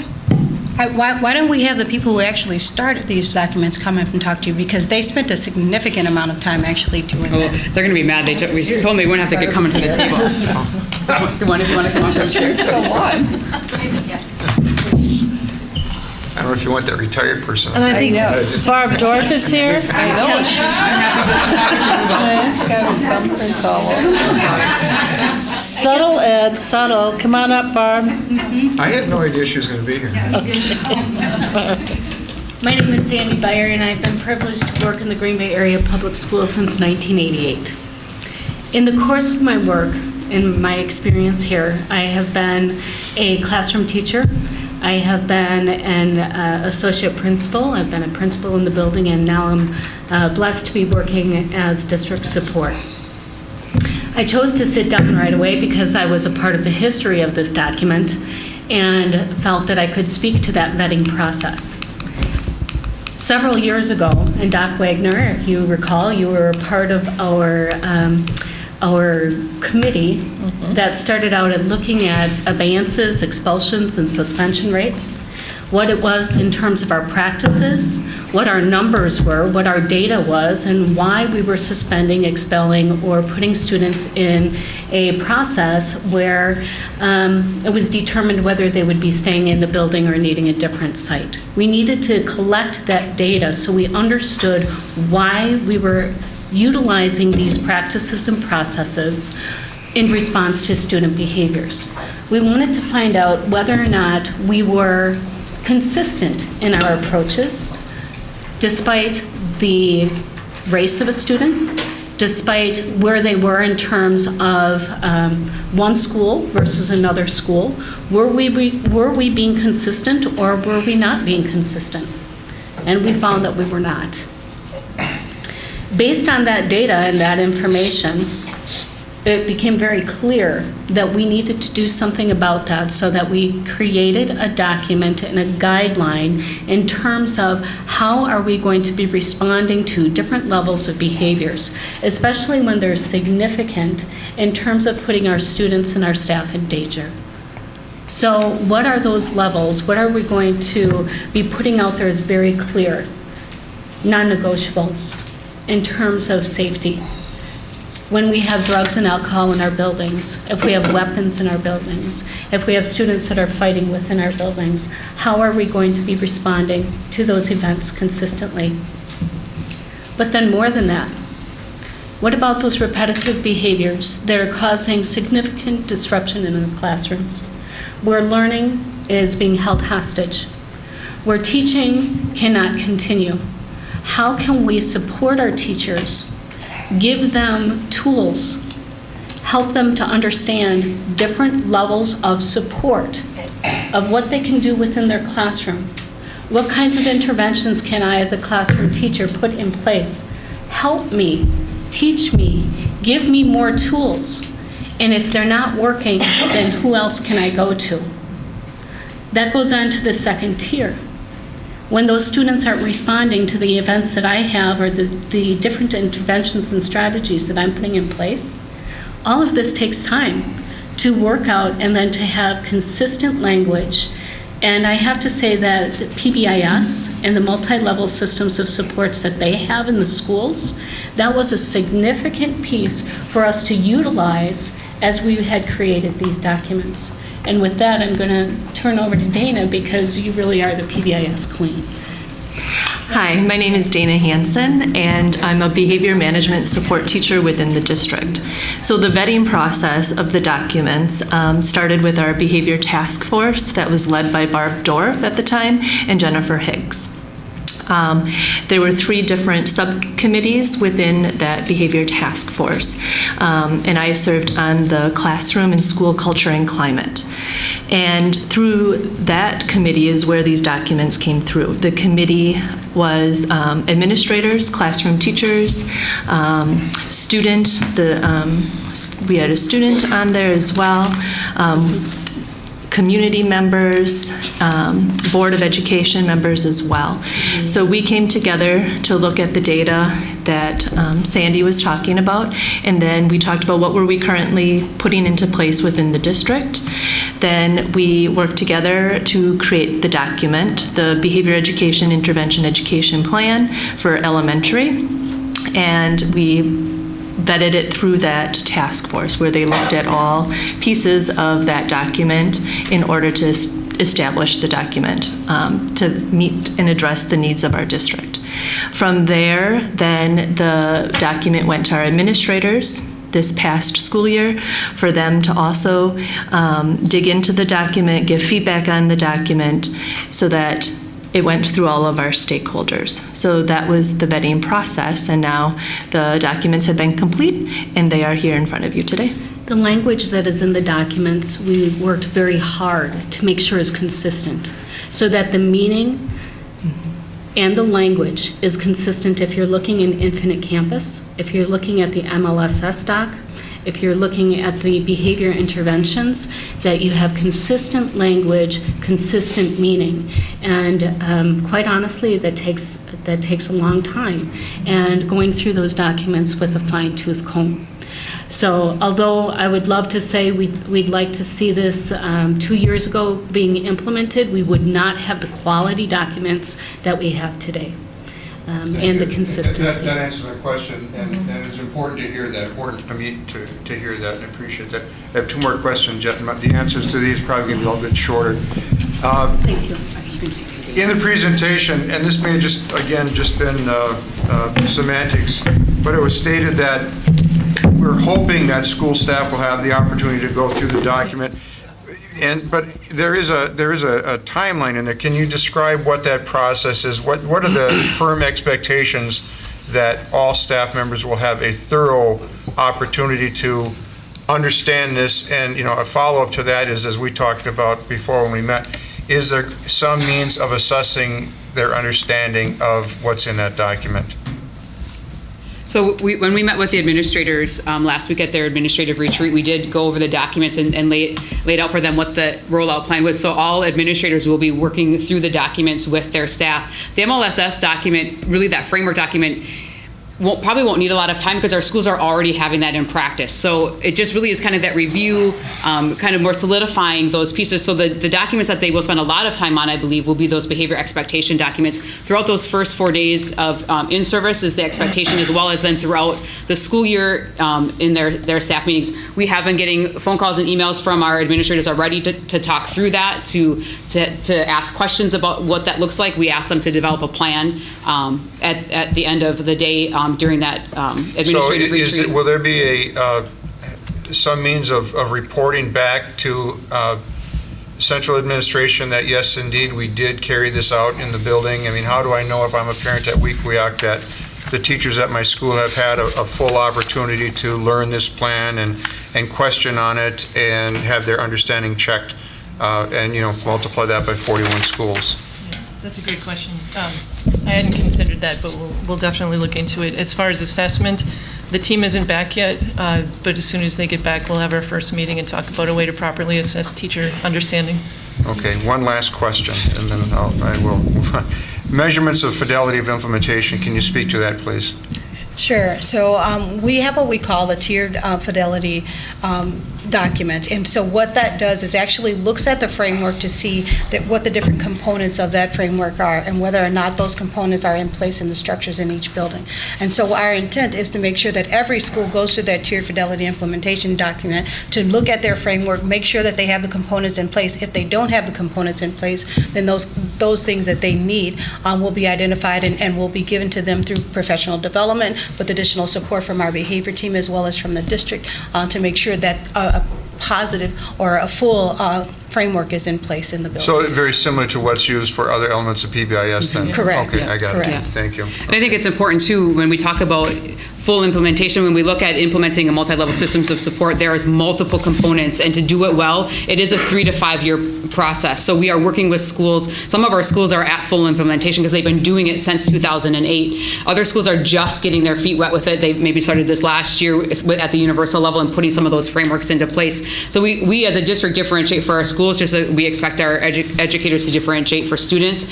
But the goal is that all of our schools will have a system. So this year, our last schools are beginning that the training with starting at the universal level. So when we look at that and we continue to build supports within that framework to make sure that all schools are successful. And other pieces of that fidelity is to continue to look at the data and see what the data tells us. If the data changes, you can have a structure in place, but the data could change. And if we see the data changing because we're looking at it regularly, then we make the adjustments where needed. Thank you.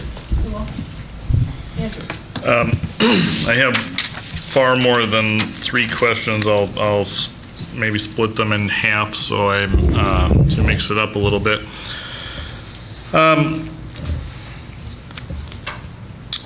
So we talk about, it seems to me that this is, so much of what I saw in this document is putting it back on the classroom teacher to address things before they become a higher level thing that would require administrator intervention. And I heard a lot of educational theory that I probably don't disagree with that much of it, but I'm left here without any understanding or examples of how might this, now that we do this today, how might something play out differently in a random secondary school next year because this is here as opposed to when this wasn't here? Can I get just some kind of example? Because we talk about, okay, so I know it'll be put in the computer and there'll be data on it, but what happens? What's different now in real terms?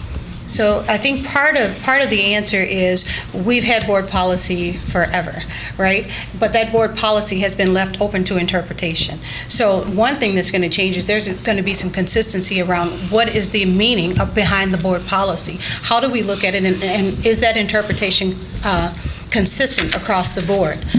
The second piece of it, and when you get into that chart and you start looking at what the violations could be, it actually says to whether it be a teacher that's addressing a behavior or whether it be anyone else, and depending on where they are in the building, there are specific things that will happen depending on the occurrence that happens. So Angela gave the example earlier about a kid may be in a classroom and they throw a pencil. Well, does that go straight to a level 5, or is that an intervention that can happen? A classroom teacher talks to the student and says, what was the intent behind that? I was just acting out and I threw the pencil across the room. Versus I threw the pencil at Mr. Dorff, who was sitting there, and I intended to hurt him. So that in itself allows some discretion around what's going to happen. But the bigger piece of that is when staff talks about not necessarily knowing and understanding what's happening from an administrative level when things happen, this says to them, either this or this could possibly have happened. And then the other piece of that is how do we communicate out then to the staff that this level or that level of action was taken based on the violation that occurred. So it really is going to create some clarity around what is happening when violations occur in the building, whether it be in the classroom or in the cafeteria. If I could just, we had a discussion about the importance of monitoring that data. I think that that's the real key here, and Mr. Dorff, you brought that accountability piece up. And we talked about the fact that if things were shifting, we'd be able to address them very quickly, and that the team from central office would be in there to help support right away as opposed to letting it get down the road. And I think that that's the piece that I see as different.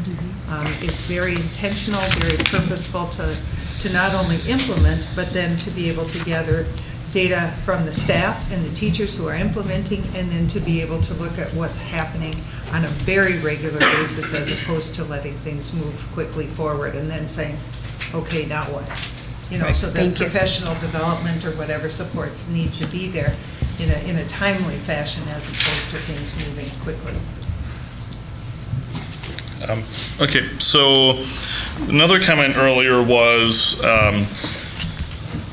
when we remove a student through expulsion, the negative consequences for the student and for society, and I would generally agree in expulsions in the sense that is commonly understood, but in fact, Green Bay has been a pioneer in doing some things a little differently with expulsions. There are students at times who have an actual on-record expulsion, which provides some legal protections for the district, yet in almost every case, my understanding is that we would give some opportunity to take it. It might be somewhere else. It might be not on district property at all. But I think that's a little different, isn't it? Are you saying that is the data showing that despite that it's still a serious problem, or are you talking about a broader national perspective on it? It's one of the things that I appreciate most about Green Bay Area Public School District is the stance that the board has taken that we don't throw kids away. So I was speaking more broadly. And I'm glad that we do that. I think sometimes there might be cases where the only safe opportunity would be to provide some online continuation, but I can think of almost no case where I wouldn't offer someone at least that.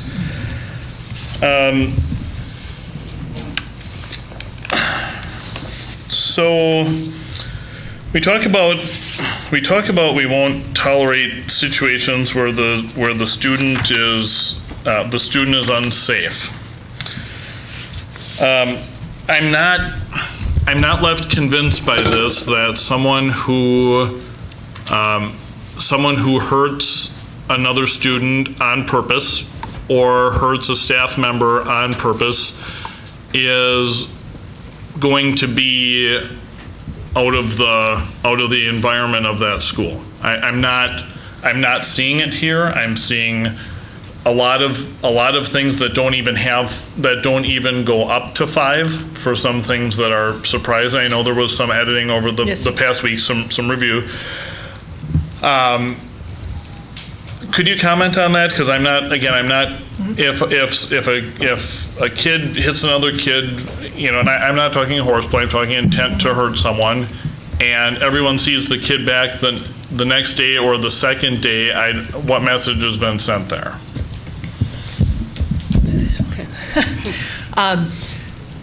These are just documents. They're no good unless we put them to use. And our expectation moving forward is that our administrators follow the guidelines to ensure safety for all students and staff.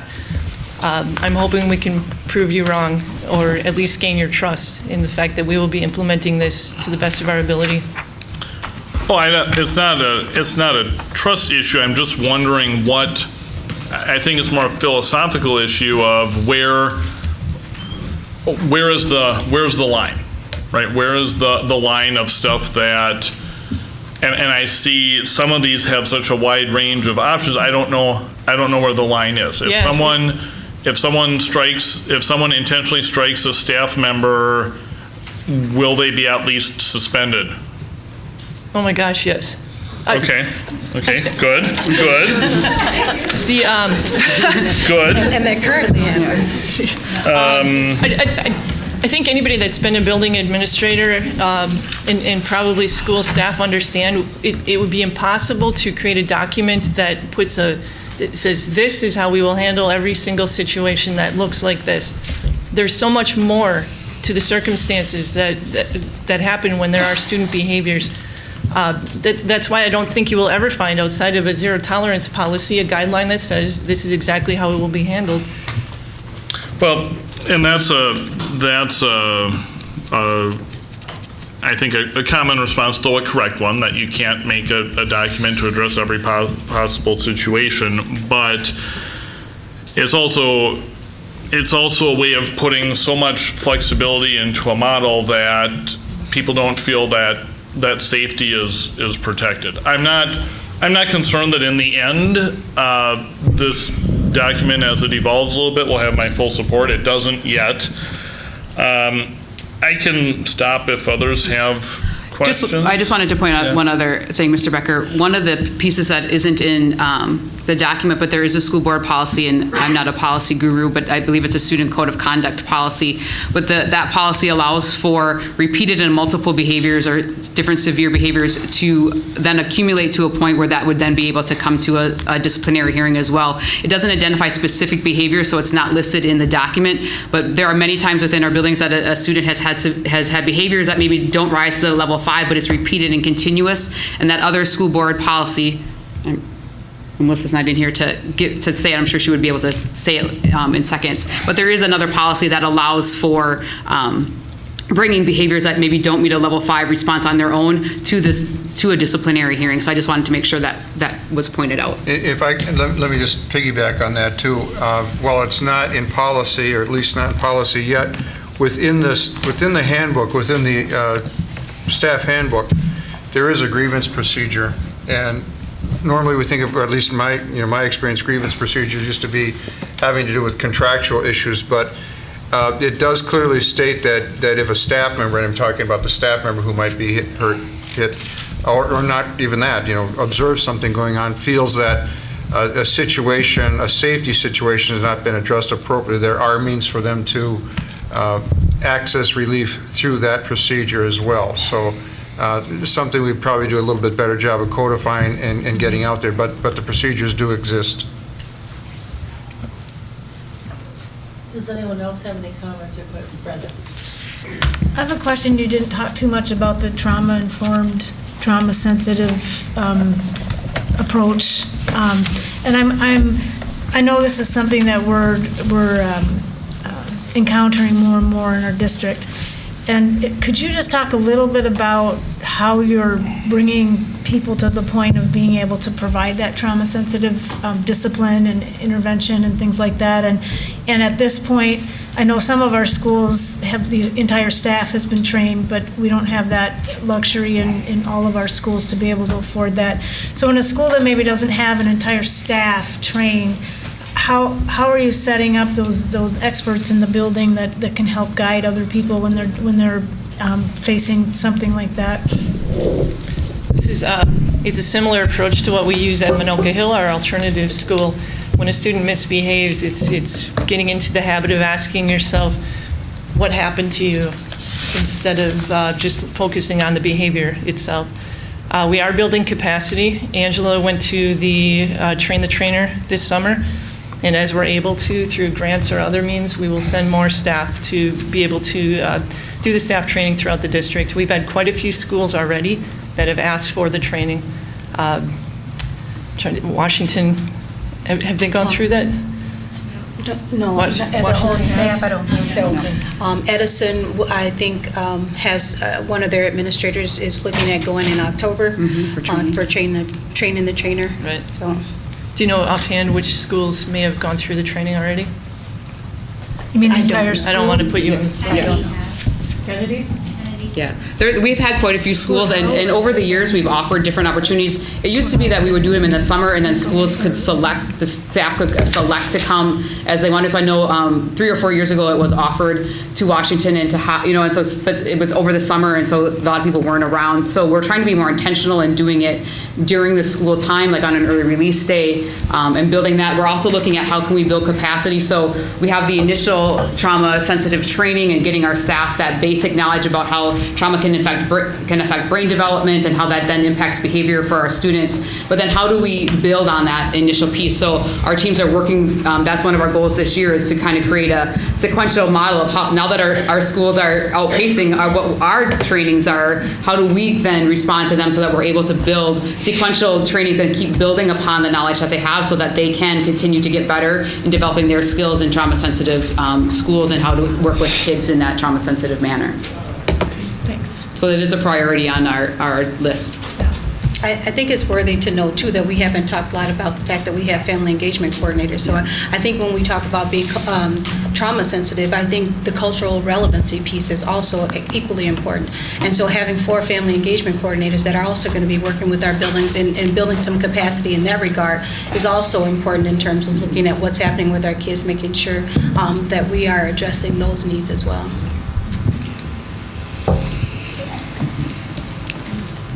Andrew. Okay.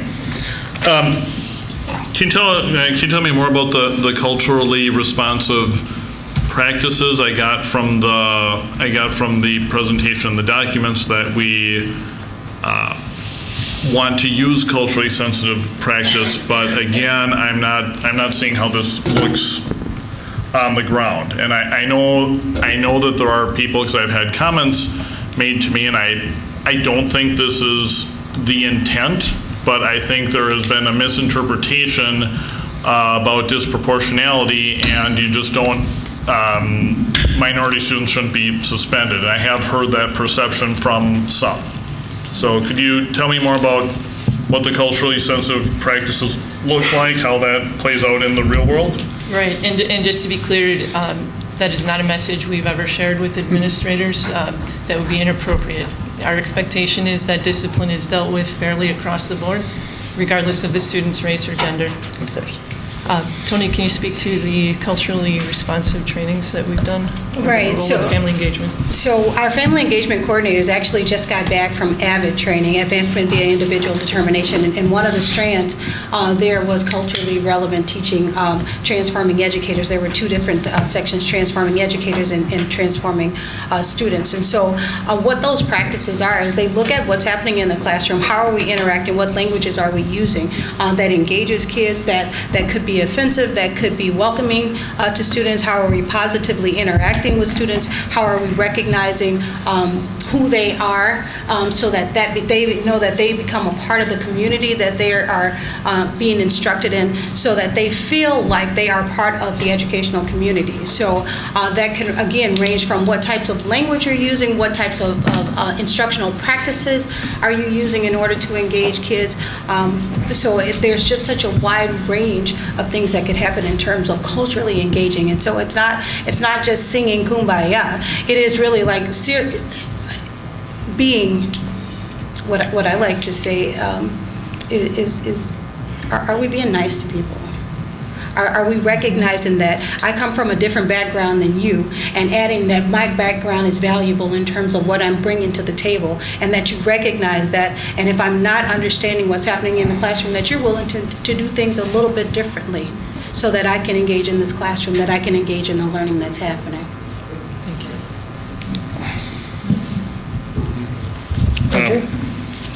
Okay.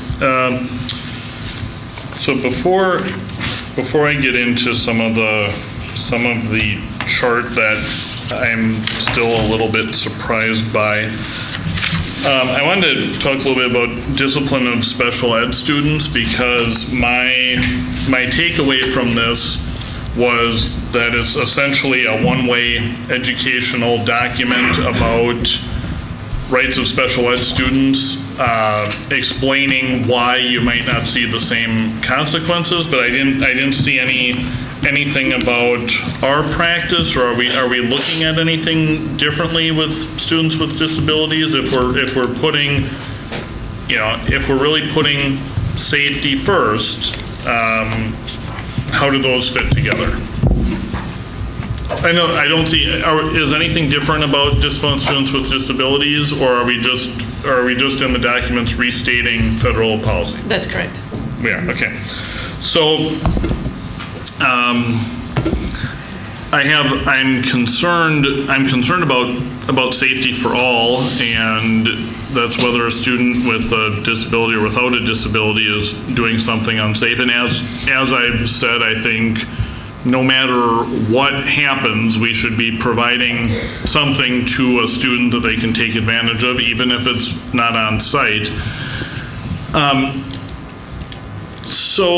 yes, I know there are different rules, federal rules about special ed. However, I wonder sometimes if we, in the effort to provide the least restrictive environment, which is a requirement, that we err too much on the side of the mainstreaming and the not removing from school and so forth, when in fact there are parts of the law and code that allows for, I think, more than we do. For example, in Part 104 of CFR 34, there is a mention of the fact that the needs of the handicapped person are determinative as to proper placement, but it should be stressed that when a handicapped student is so disruptive in a regular classroom that education of others is significantly impaired, that the needs of both the handicapped child and the others are not being met. Therefore, it's not the appropriate public education, nor is it really a least restrictive environment. But I just wonder philosophically if we're too much on the inclusion side of the spectrum. So, Mr. Becker, Claudia Henriksen, I'm the Executive Director of Special Ed and Pupil Services. I'd be happy to spend what could probably be this amount of time that you've talked about the MLSS document on that particular answer, because it's not a simple answer. But we've put a lot of things in place in the last 5 years that are pulling kids and giving them the resources that they need. We've created what we call self-contained packages or programs within schools, so that kids that have different disabilities that need to be more self-contained are able to have that self-containment. Every single secondary school has the capacity to do that. We've staffed them appropriately for that, but that's just the tip of the iceberg on some of the things we've done. And I don't want to overshadow what they've talked about with the general Tier 1, Tier 2, Tier 3 interventions with things specific and germane just to special ed, but I could have that conversation with you privately, or we could come back at another time and present it to the entire board, however you prefer. Because as I said, it's not a simple answer, but I do believe that I, for one, do not believe 100% inclusion is any better than 100% self-containing. I think that every single student deserves a continuum, and it's based individually on their needs, and I have ensured that my staff around me and everyone I've spoken to believe in that same philosophy. So I do agree with you that in some cases, students with disabilities, 100% in a regular education class is not the least restrictive environment. And I would say that for some students with a disability, they might be at a point in time in their growth and development that any time in the regular ed classroom, again, I'm not just talking about being bad for others, the disabled student themselves, putting them into overstimulated big rooms could be exactly what slows down growth and development instead of being more gradual about it. Okay. Correct. Is that, as long as you've offered, let me just poll the board, is that something that you would be interested in hearing from Claudia at a board meeting in the future? Yes, sure. Yeah, I think that would be a really good conversation. Yes. Yeah. Thank you very much. Appreciate the offer. And then I guess I would just go to some questions I have on the chart, and I know I had some conversations about the chart, and some of those, I think some things did change over the last week. There's just some, now am I, just for clarification, and I just kind of roughly interpreted these 1, 2, 3, 4, 5 to make it, just to kind of wrap my head around it. Level 1 is definitely handled in the classroom. Correct. Level 2 is probably what would be commonly referred to as an office referral without suspension.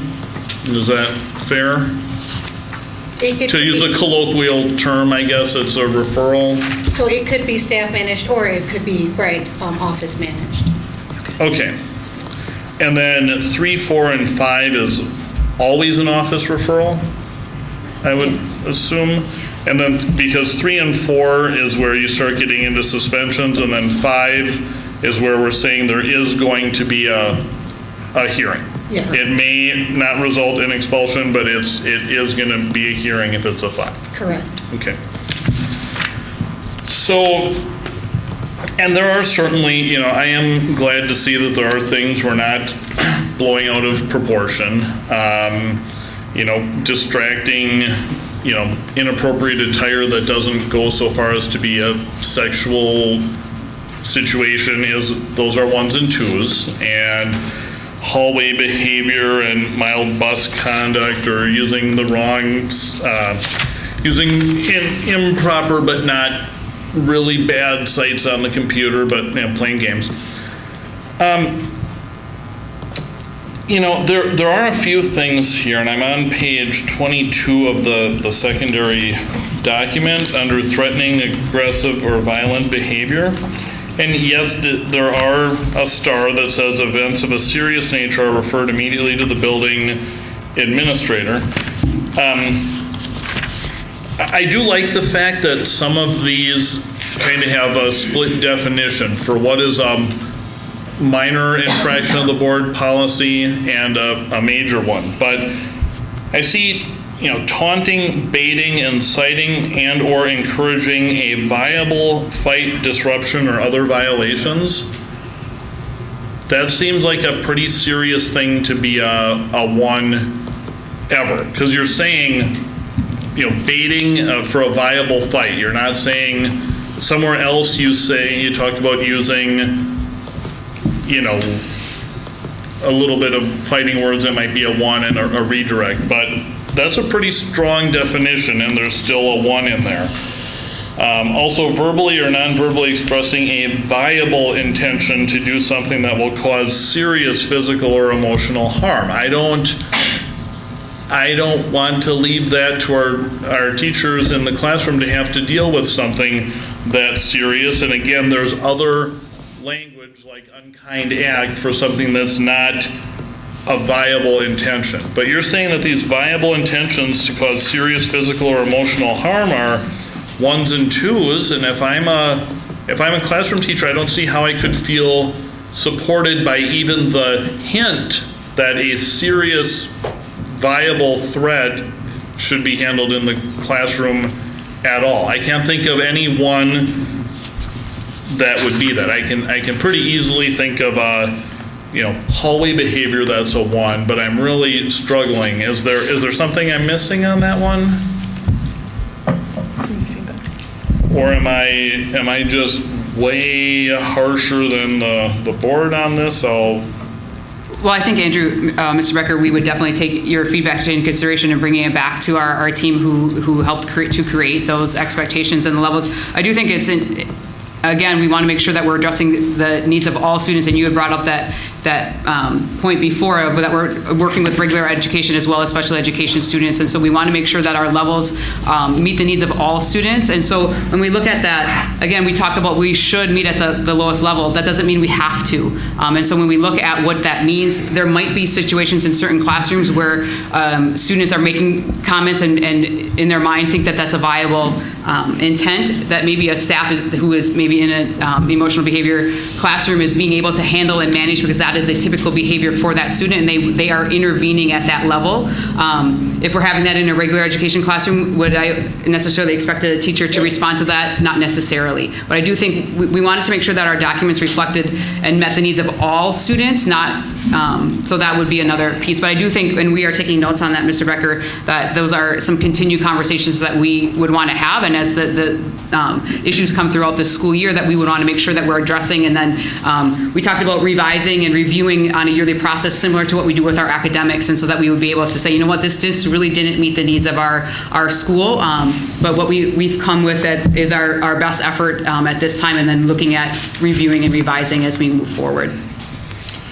And then I guess my concern there is, to me, when you're saying viable intention, and maybe there's some, you know, definition, or, you know, legally, maybe Melissa, you could clarify what is a, you know, viable intention. To me, if it's a student, if it's a handicapped student prone to outbursts of things that won't really happen, I mean, that's not a viable intention, right? A viable intention is I mean it and I could actually do it, or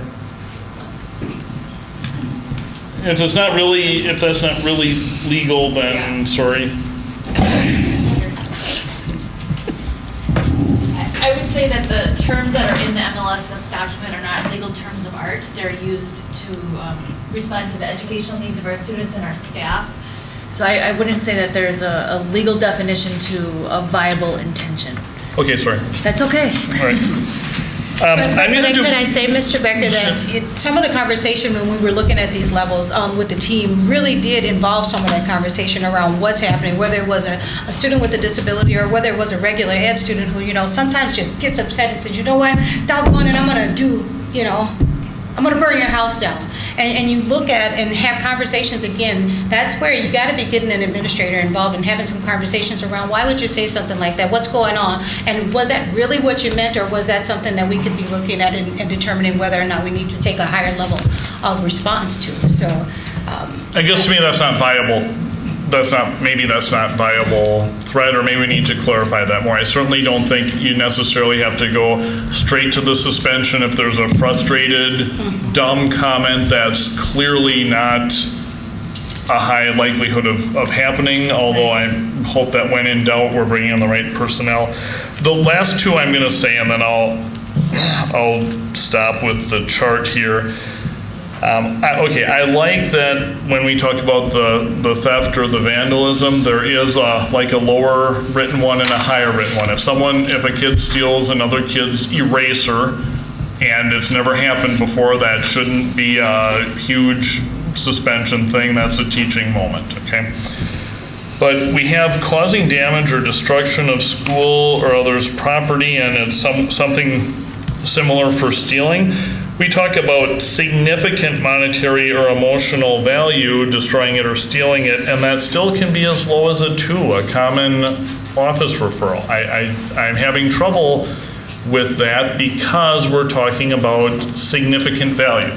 I like the one being an option if a kid takes an eraser or if a kid scribbles on another kid's notebook, okay? That's my worry here, I guess, overall is, and again, in the end, I appreciate the work that was done, and I appreciate a spirit of not wanting to go to what's commonly called zero tolerance, which is a system that allows no discretion. Although that doesn't mean, it can be misconstrued, doesn't mean that we tolerate things, but zero tolerance is a very specific thing. I see a lot. It seems to me that the philosophy presented in here, on a spectrum of, you mentioned singing Kumbaya before, to drill sergeant, is, for me, and if others disagree, I'll back off, a little more towards the restorative and teaching side, with maybe not enough of the other for people to feel safe. There's also a comment in here that I take issue with in these comment boxes.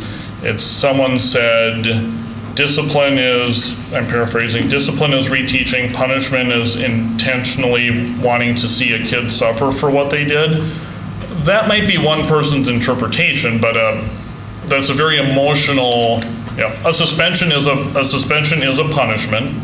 In-school suspension is a punishment. It's designed to reduce the frequency of a future behavior. I think there's a lot of teaching that can happen with it, but that's the feel I get from this. And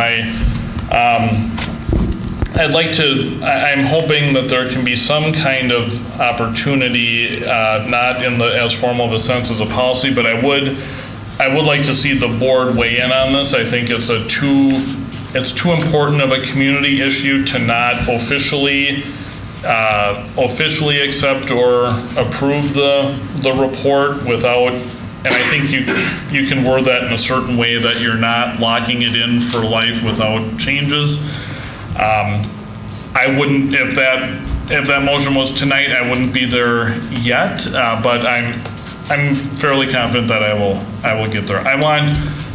I want people to read this and feel that we are going to be fair and safe, and I think the fair is really well down, but I think maybe it's not communicating as much of the safe as we should. Stealing or vandalizing something of high value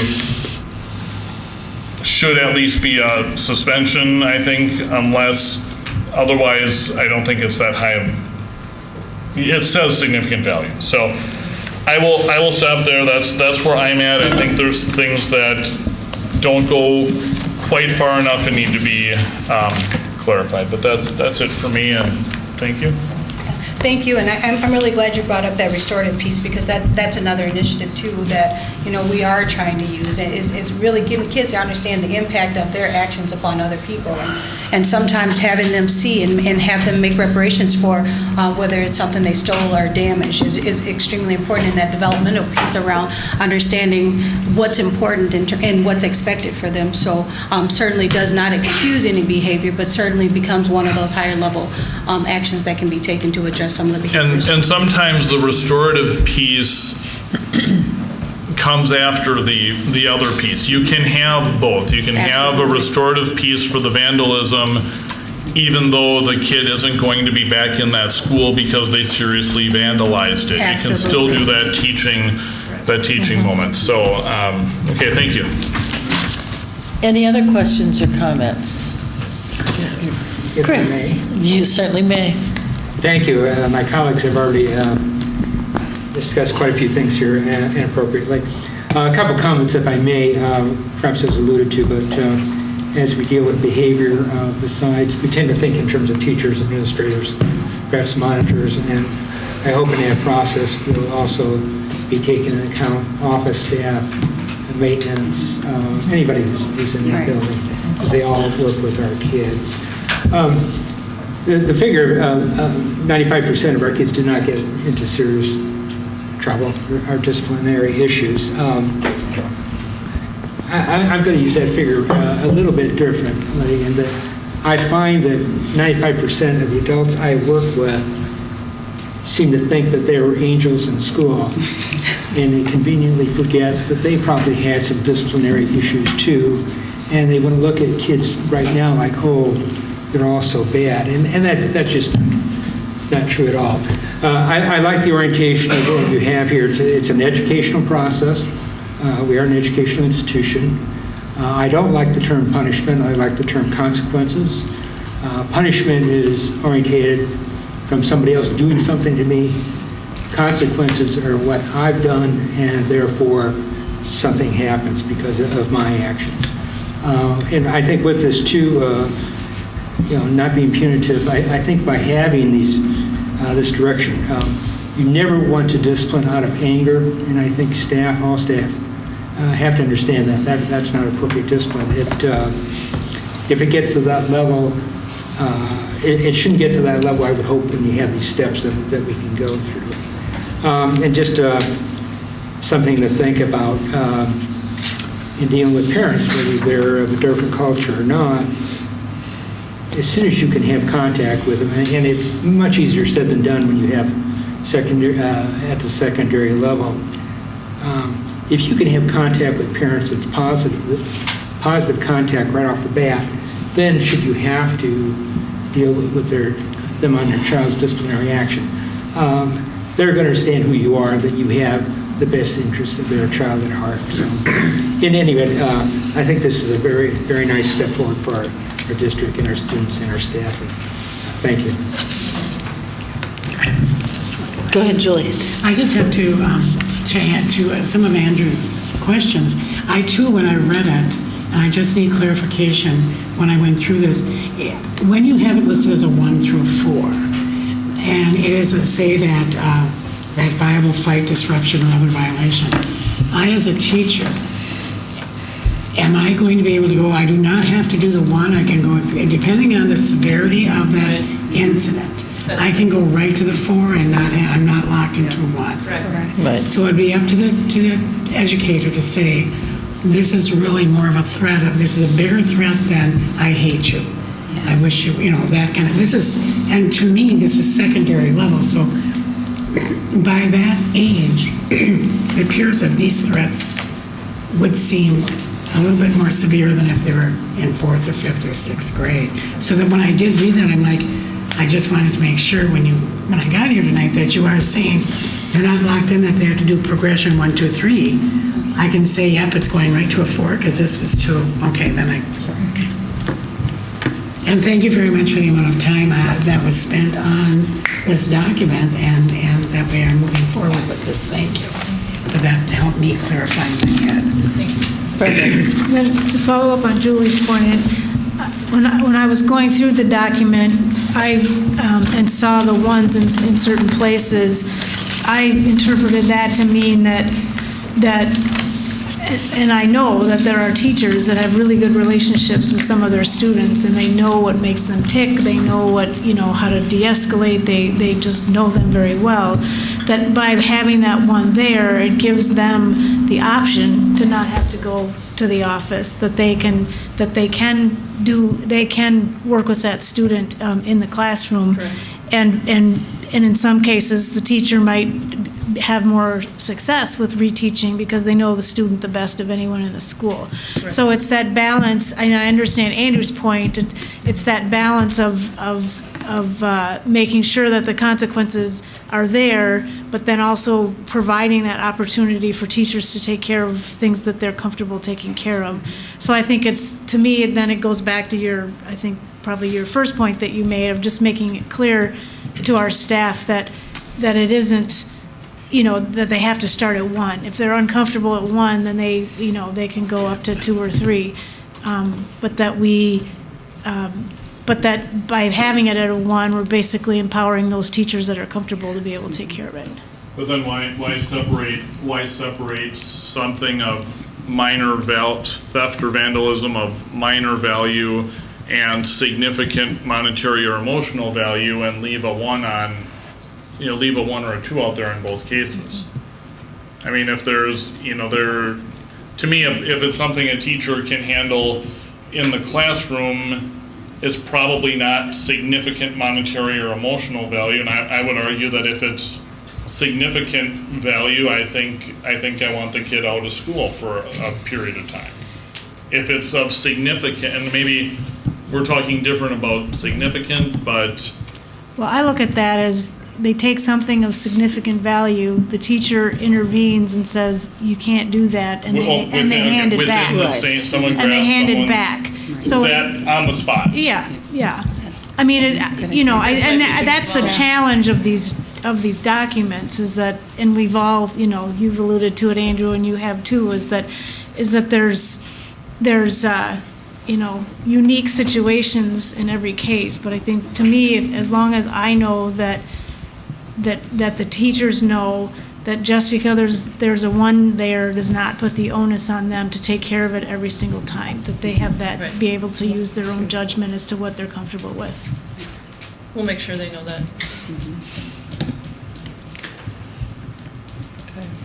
Go ahead, Michelle. First of all, thank you, and I remember when Barbara Dorff and Jennifer Higgs started this process, and it really has moved forward, and I've seen many iterations of this over time. One of the things that I think is important as we think about the supports of our teachers and staff is to really have that menu of options that people need. And so I would at some point want to hear and see, what do teachers and staff have in their toolboxes? For example, the non-crisis intervention training in the trauma-informed care, or maybe a report around how teen court is going, or those are the kinds of things, that whole wraparound supports champs and those kinds of opportunities, just so that people recognize that this is heavy lifting, but if you have the right tools in place and the supports with the relationships, you can have a different outcome perhaps. So not always, but that certainly would be the goal. So at some point in time, I don't know if that's of interest to the board, but I would think that to have all of those, there's a lot of work that goes on in those areas, and I think it would be nice to have some sort of report, whether just written or have it in front of the board, whatever your preference would be.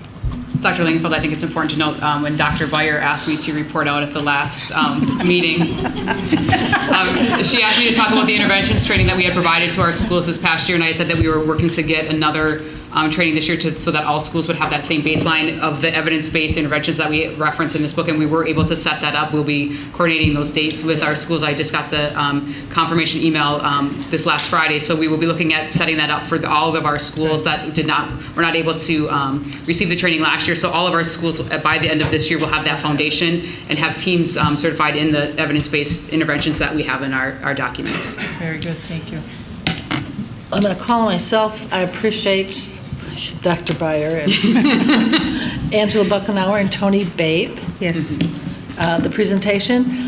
I like the idea that it is a living document or whatever we're going to be calling it.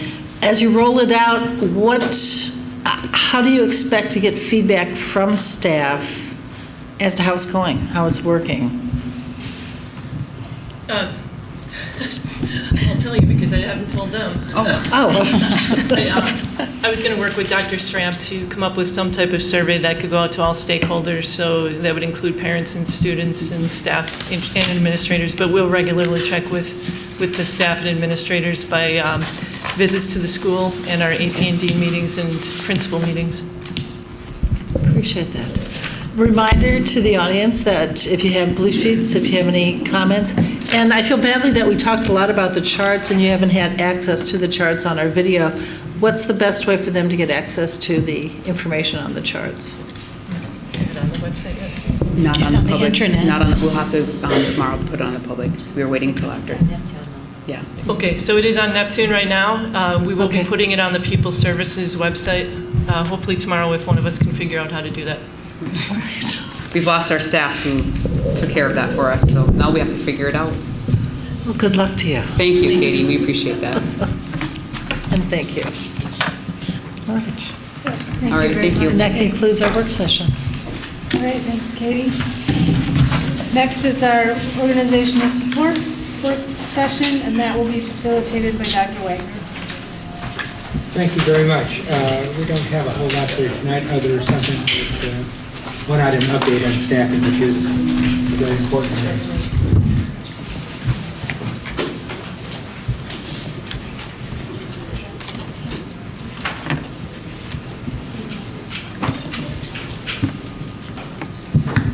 I have a staffing update that I'll just pass around.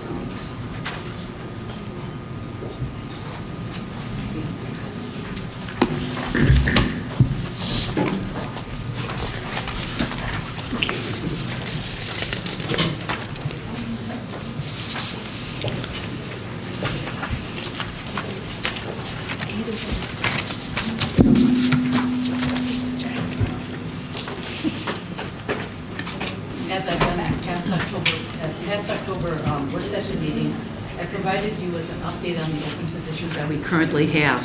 So at this time, I've given you every position for educated positions, as well as the support and administrative positions. In all, we have 103 open positions right now, and of those, 59 of those are educators. Now, that sounds like a lot, but when I look back at last year's, we had 49 openings, and over the weekend, since this report was prepared, we had 5 recommendations come in. So we're really at 54 openings as compared to 49 last year. And as we look at the reasons for some of the openings, we were a little late in getting out our postings this year because of the referendum. As you recall, we were facing approximately $16 million of potential staffing cuts. So we did not do our reassignments as early as we usually do, and we also didn't post jobs until we knew exactly what replacements we were going to have and if we were going to add any positions. This also reflects some additional positions. As you know, we've approved 3 additional positions for Washington, and those are not yet filled. And all of these positions are being actively worked on this month, and tomorrow actually we're having a job fair at Washington, and we have so far, as of mid-afternoon, 17 teachers coming in. So we think that could be an exciting thing that we might be able to replicate in other schools in the future. The administrator openings are the AP at West and Preble, and the Director of Procurement. We just reopened that posting because we didn't have a sufficient pool of candidates that we felt were highly qualified. And then the support staff openings that you see are pretty standard right now. And I don't have any concerns with getting those filled. Any questions? Just point of clarification, the job fair at Washington, is that only for Washington positions or? It is. Okay. Right. Okay, at this stage of the game, I mean, sort of heavy on some special education positions still being open. Do we have reasonable expectations we'll be able to find appropriate certified staff? I think we do. We may not, last year, for the first time since my recollection, we've hired some special ed teachers who were on permits, meaning that they had to go back to school to get their license in special ed, and they did not have a degree in education. So that is something we might be facing again this year, but we always strive to hire candidates who have a teaching license and maybe are going back to school to get their special ed certification. When did you say the job fair is happening? It's tomorrow, all day. Any other questions? Thank you for the update. Appreciate it.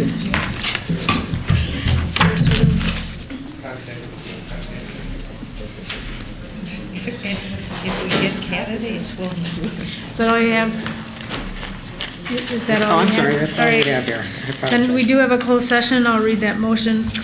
Special board meeting closed session has been scheduled for Monday, August 7th, immediately following the adjournment of the work session meetings pursuant to Wisconsin Statute 19.851C, considering employment, promotion, compensation, or performance evaluation data of any public employee over which the governmental body has jurisdiction or exercises responsibility, and pursuant to Wisconsin Statute 19.851F, considering financial, medical, social, or personal histories or disciplinary data of specific persons, preliminary consideration of specific personnel problems, or the investigation of charges against specific persons except where paragraph B applies, which if discussed in public would be likely to have a substantial adverse effect upon the reputation of any person referred to in such histories or data or involved in such problems or investigations, to wit, personnel matters. Pursuant to Wisconsin Statute 19.851E, deliberating or negotiating the purchasing of public properties, the investing of public funds, or conducting other specified public business whenever competitive or bargaining reasons require a closed session, more specifically to wit, potential contracts, and pursuant to Wisconsin Statute 19.851G, conferring with legal counsel for the governmental body who is rendering oral or written advice concerning strategy to be adopted by the body with respect to litigation in which it is or is likely to become involved, to wit, potential litigation matters. The meeting will begin in open session to consider the appropriate motion for a closed session so provided by law. So moved. Sandy? Becker? Aye. Dorf? Aye. Stanch? Aye. Maloney? Aye. McCoy? Aye. Wagner? Aye. Warren? Aye. And we'll convene across the hall.